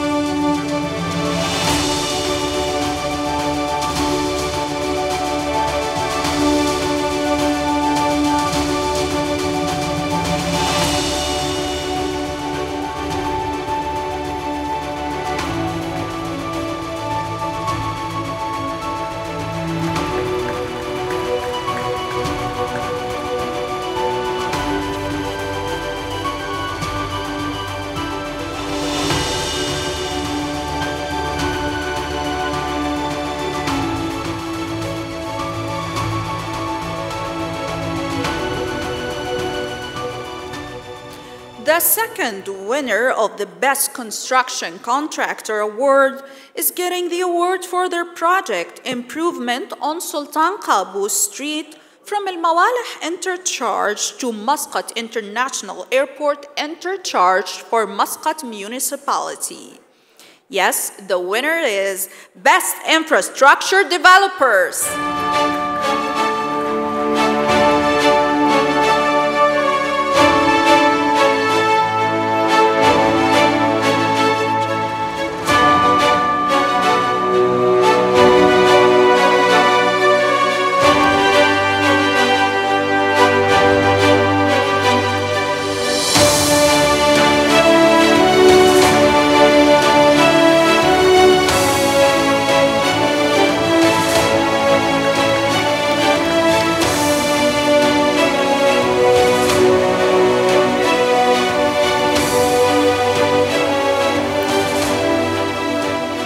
Congratulations.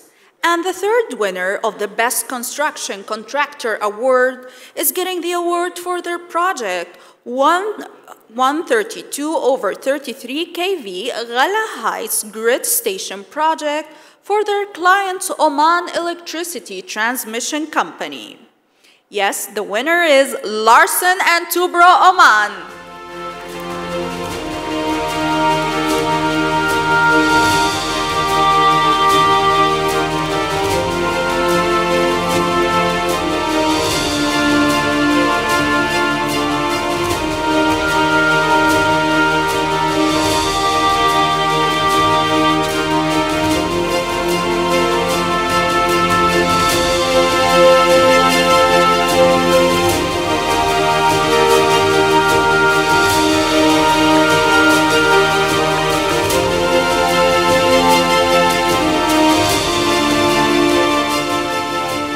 Congratulations, L&T, once more.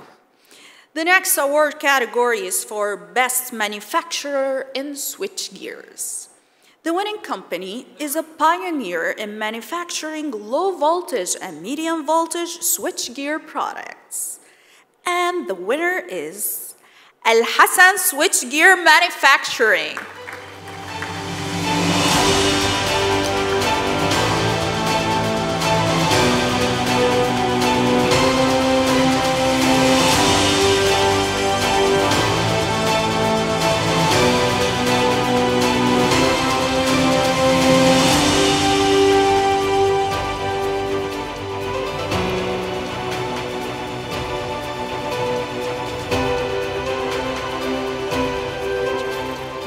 Congratulations. The next award is for GCC's Best Transformer Manufacturing Company. The winning company is a part of the global elite club of companies manufacturing a complete range of high voltage and extra high voltage power transformers up to 500 MVA and 400 kV class. The winner is Voltam Power.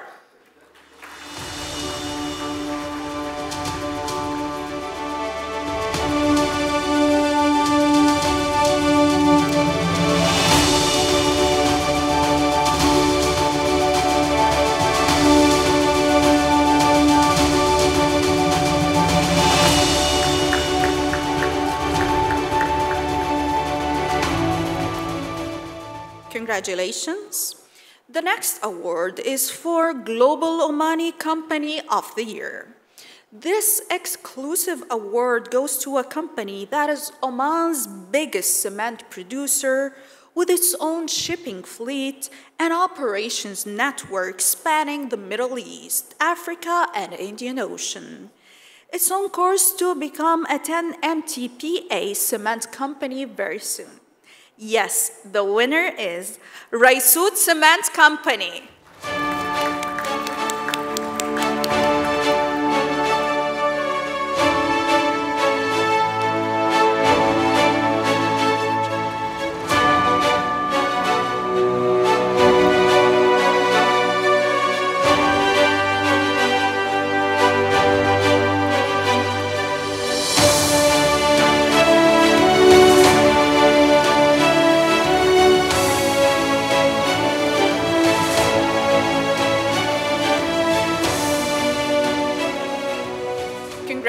Congratulations.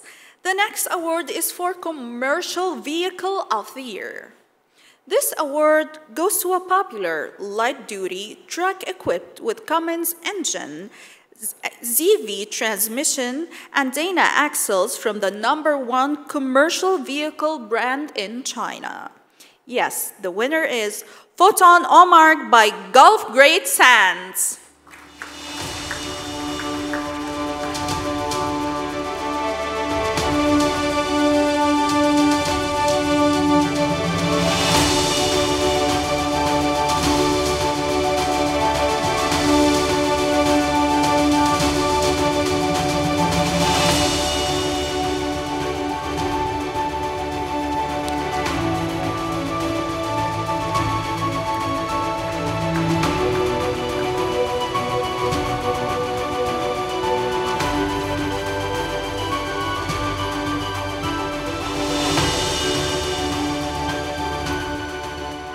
Congratulations.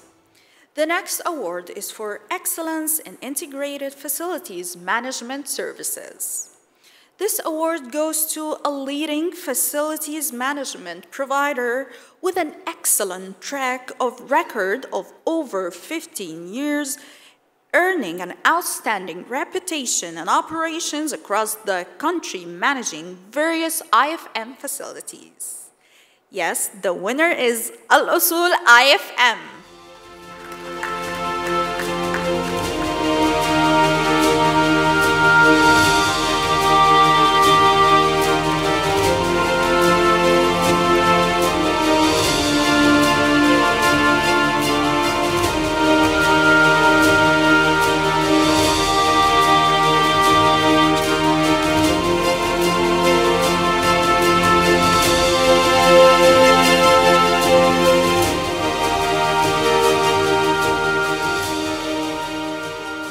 Congratulations. The next award is for Best MEP Supplier. This award goes to a top solutions provider in the field of HVAC, acoustics, and vibration, lighting, and others, and has gained the confidence of prominent clients and consultations looking for reliable and quality products and services. Yes, the winner is Middle East Engineering Solutions.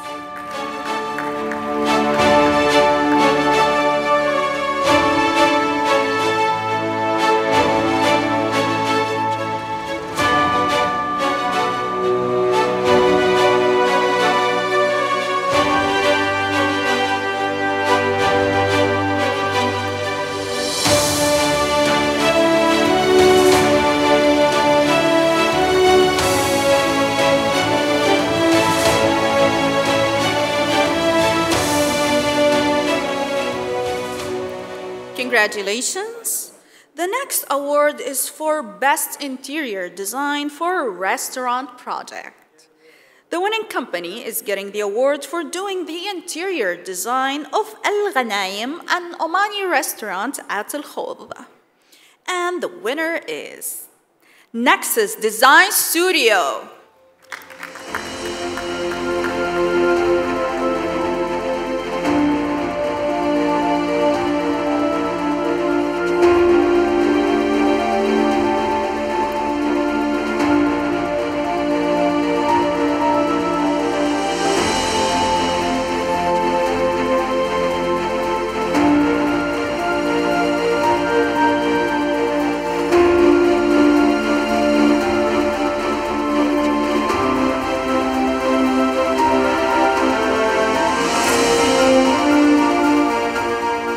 Congratulations, ladies.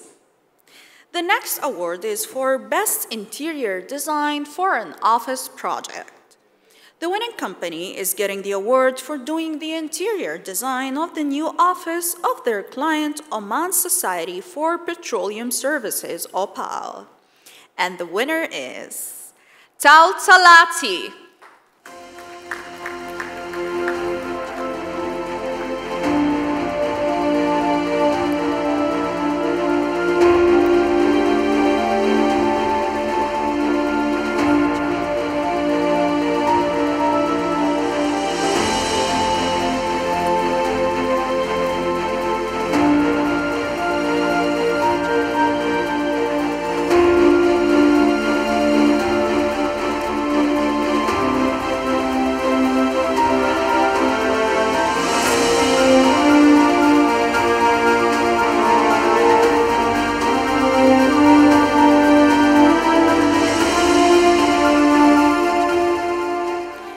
Congratulations. The next award is for Best Project Design for an Office Complex. The winner is getting the award for doing the design for Madayan Headquarter Building.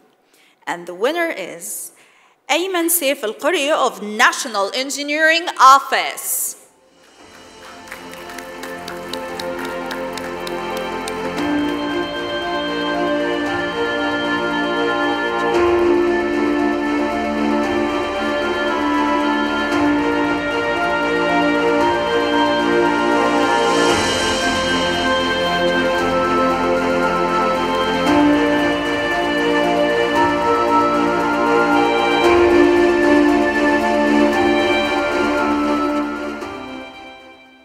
Congratulations, Mr. Ayman. The next award is for Best Project Design for a Masjid Project. The winner is getting the award for doing the design for a masjid in Al-Hambar region in Sohar. And the winner is Dr. Lu'ay Al-Jubouri.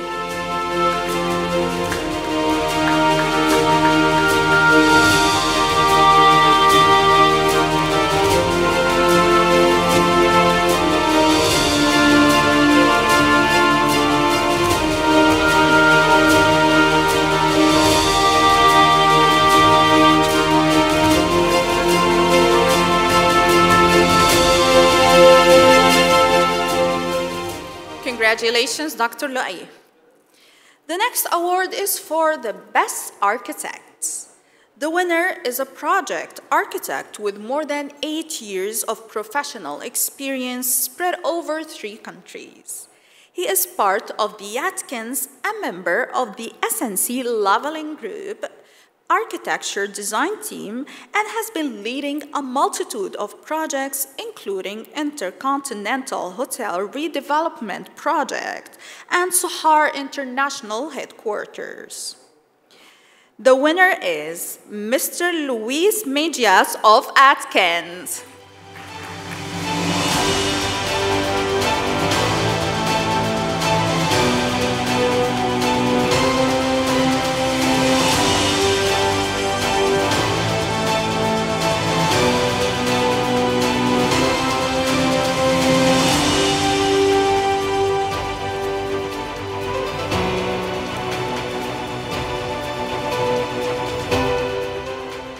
Congratulations, Mr. Luis. The next award is for the Best Engineer. The award has been intensively involved and dedicated in project management and delivery, and has managed several construction and design projects during different projects' life cycles. He currently heads BDO's largest real estate design team. He is getting an award for Ras Al Hamra Development Project. And the winner is Engineer Amr Ibrahim Al-Hanai of BDO's Ras Al Hamra Development Project.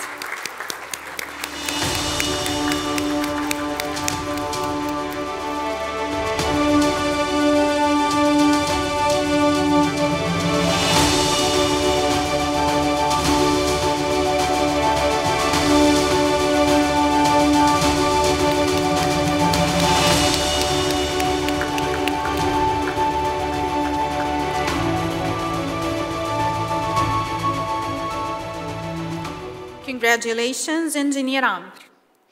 The next award is for the Best Engineering Consultant for a Residential Project. The winning company is getting it for their excellent work on Sustainable Villa Project in Muscat. And the winner is Al-Mahwar Al-Bayani.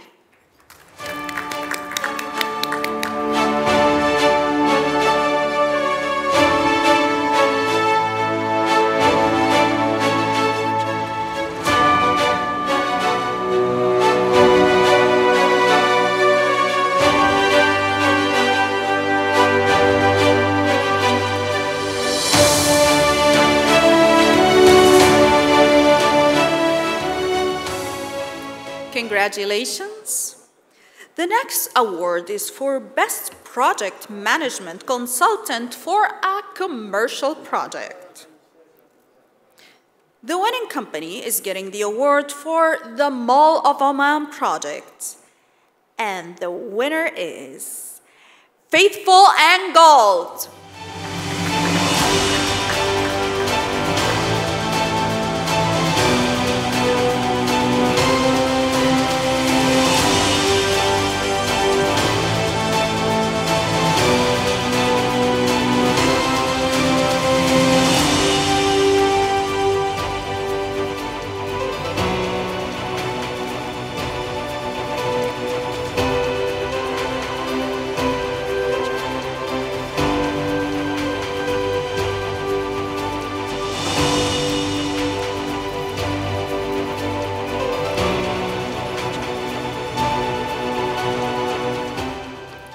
Congratulations, guys, excellent work.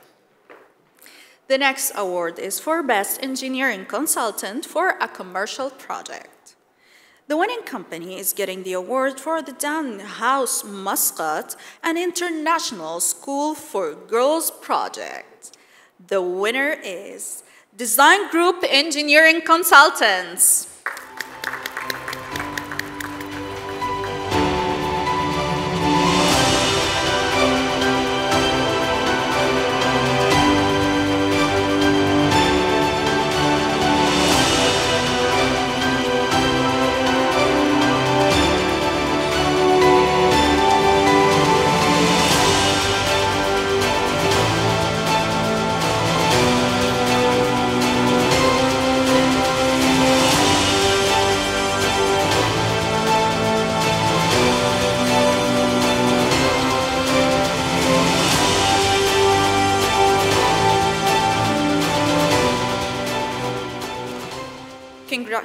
Congratulations.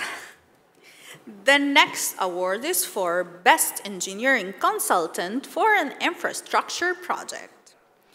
We have a tie between two companies for this award. We will call them one by one. The first winner is getting the award for the development of Muscat International Airport and Salalah International Airport projects. And the winner is Hill International Engineering Consultancy.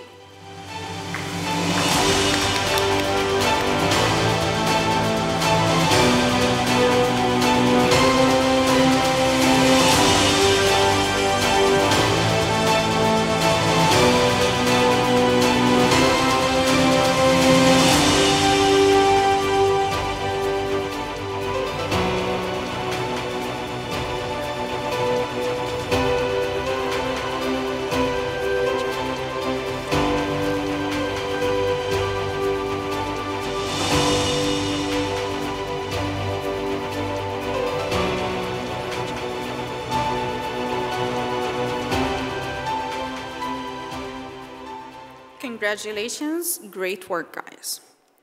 The second winner for the Best Engineering Consultant for an Infrastructure Project is getting the award for their works on Musandam Airport and Deba and Matha Airstrips projects. And the winner is Renarde SNA Partners Consulting Engineers.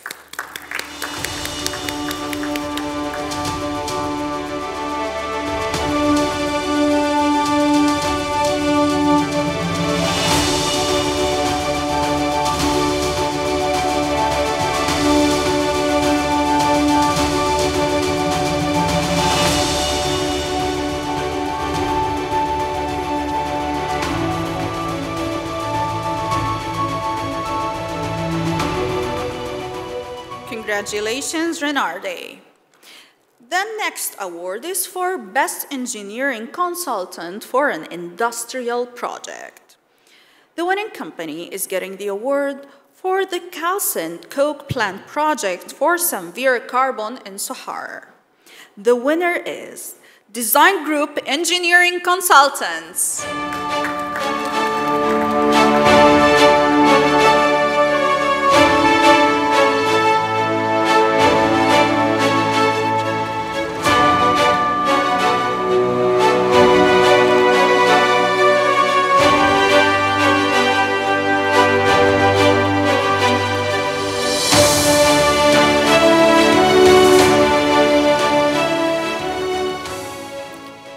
Congratulations. The next award is for Most Innovative Design Engineering Agency. The winning company is getting the award for lead designing the Oman Pavilion in Expo 2020 project. And the winner is F&M Middle East.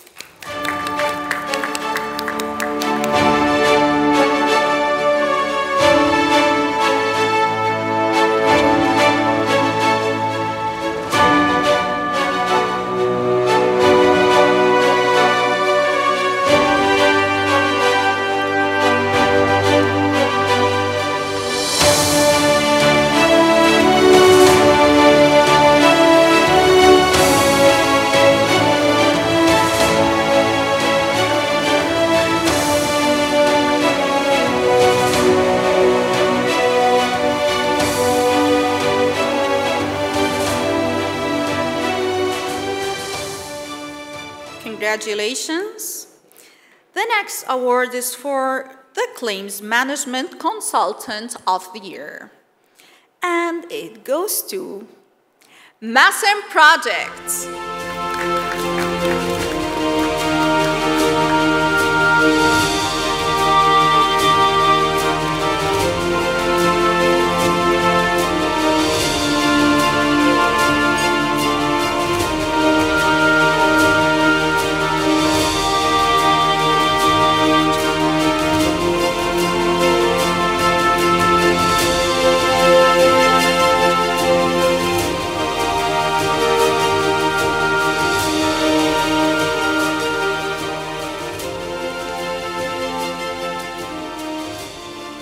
Congratulations. The next award is for the Real Estate Services Company of the Year. And the winner is Al Usur Real Estate.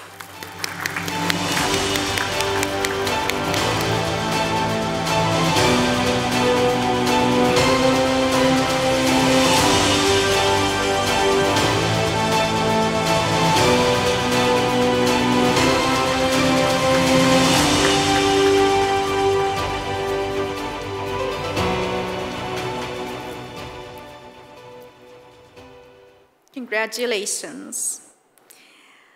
Next is the Cinema Project of the Year Award. The winner is Wow Cinema, managed by Grand Entertainment.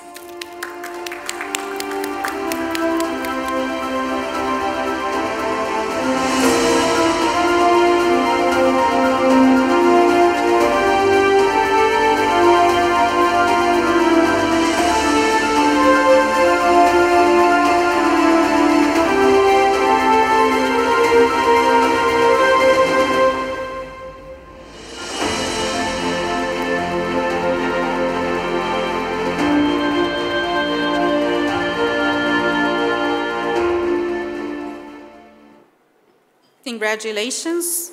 The name speaks for itself. Wow.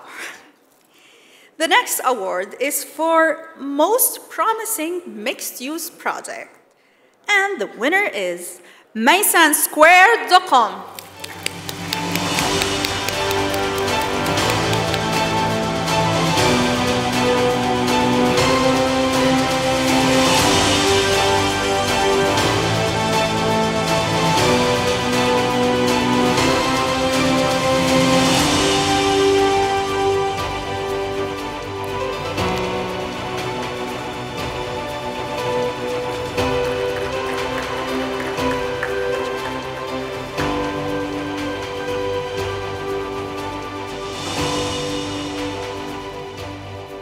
Congratulations.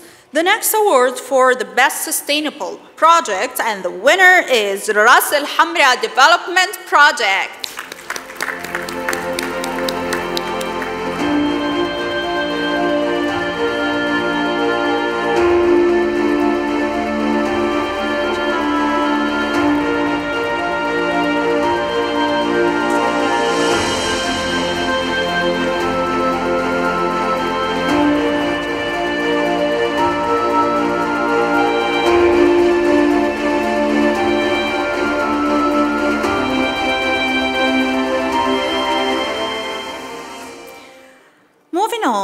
The next award is for the best renewable energy project. And the winner is the first solar independent power project, IPP in Oman, 100 MW Amin photovoltaic power project of Petroleum Development Oman.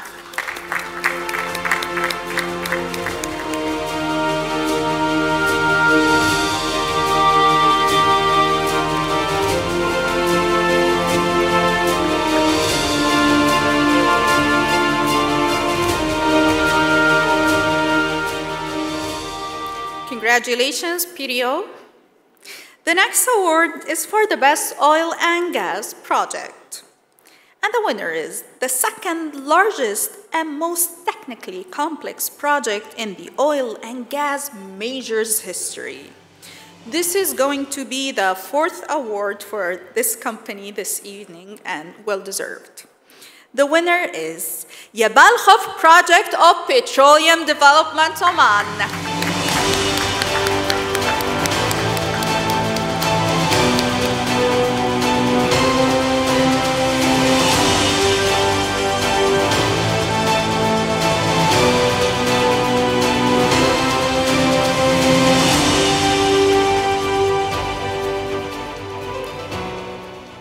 Congratulations, PDO, once more.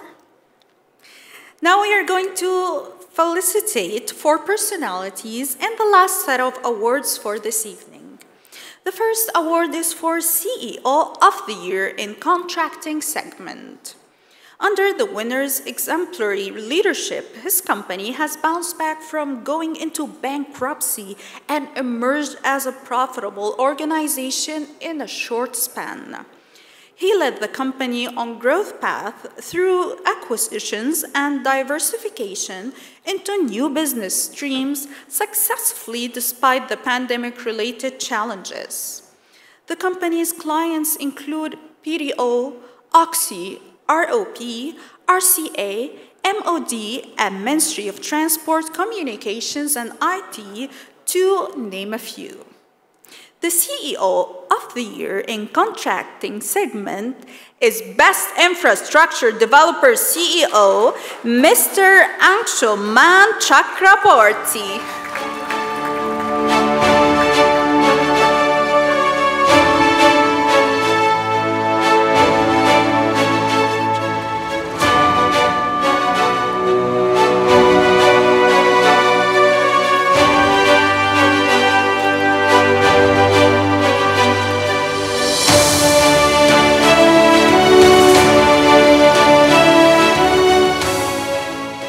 Congratulations, Mr. Chakraborty.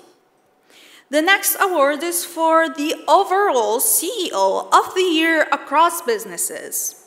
He is the CEO of Oman-based cement company with operations in various parts of the world. He is a veteran in the cement industry with almost 3 decades of leadership experience in the cement industry across the Middle East, Africa, India, China, and Far East. He has been consistently driving businesses towards higher profitability and sustainability. In 2017, when he joined the current company, he decided to make it a 10 million ton entity by 2022. He is on track to achieve the ambitious target through expansion and acquisitions. He has opened the export market, which now generates over $100 million annually in revenue for the company. The winner of the CEO of the Year award is Raisus Cement Company CEO, Mr. Joy Ghosh. He couldn't make it today, so on his behalf, his colleague will receive this award.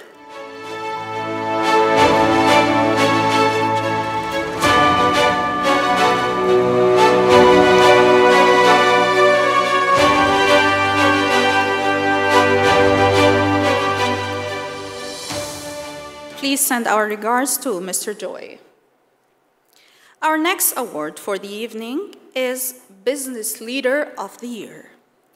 The recipient is the founder and managing director of a leading reliable, multidisciplinary architectural engineering consultancy firm providing a comprehensive range of cutting-edge professional services and implementation of engineering and consulting, integrated services, and design and project management, including building information modeling, BIM. Today, the company boasts of satisfied clientele base. A few of the company's iconic projects include Central Public Health Authority, Astor Hospital, Multi-Specialty Hospital and Nursing College in Karbala, Iraq, 4-star Hotel for ROP, Down School for MOD Pension Fund, Tier of Data Center for ROP, Royal Opera House Phase 2, Cricket Stadium for Oman Cricket, and prefabricated warehouse project for Khaza'in Economic City. Please welcome the recipient of Business Leader of the Year Award, Mr. Damodar Ramachandra Katti of Design Group Engineering Consultants.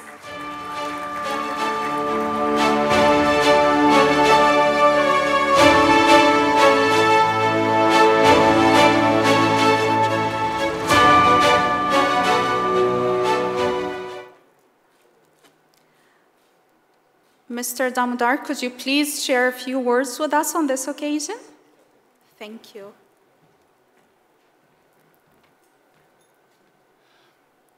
Your Excellency, my colleagues, and all dear friends, Assalamu alaikum, namaskar, and good evening. Now, it's a pleasure to receive this particular award, and thanks to UMS and Dossier for giving this prestigious award to me.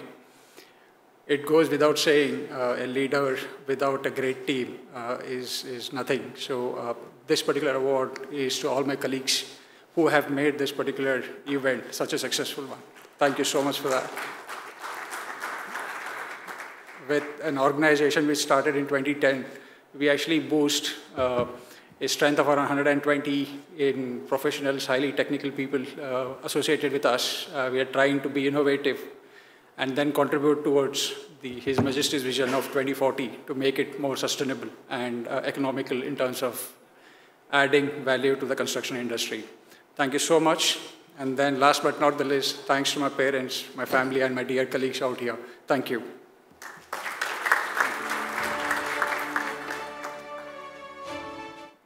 Congratulations, Mr. Damodar Katti, and thank you. Our final award for this evening is Business Icon of the Year. The recipient needs no introduction. He started working in Al Khalili Group in 1996 and went on to become its chairman and group managing director, propelling the group into a new era. His experience and organizational skills have strengthened the group, which has led to its expansion across Oman, UAE, and Qatar. He is active in numerous areas and appointed in different positions, including Honorary Consul of Czech Republic in Muscat since 2017, board member of a Raft Fund, and a member of Oman Chamber of Commerce and Industry. In 2010, he became the president of the German-Omani Friendship Association. Please put your hands together to welcome the recipient of Business Icon of the Year Award, Al Khalili Group's chairman, Sheikh Qais bin Salim Al Khalili.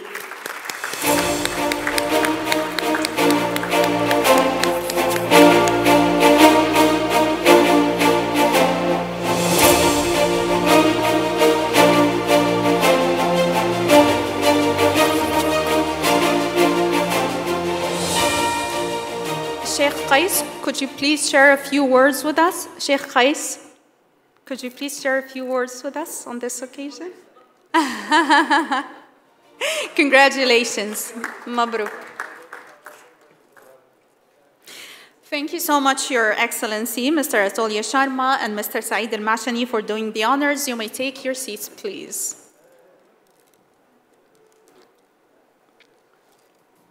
Congratulations to all the winners this evening once more. What a great show it has been, and this brings us to the end of the Doucier Construction Awards and Summit 2021. Thank you all for being such a wonderful audience. Today's evening wouldn't have been a success without the support and cooperation of our partners and sponsors. Hope you will enjoy the dinner, and we look forward to see you again in the 2022 edition of the event. Wassalamu alaikum wa rahmatullahi wa barakatuh.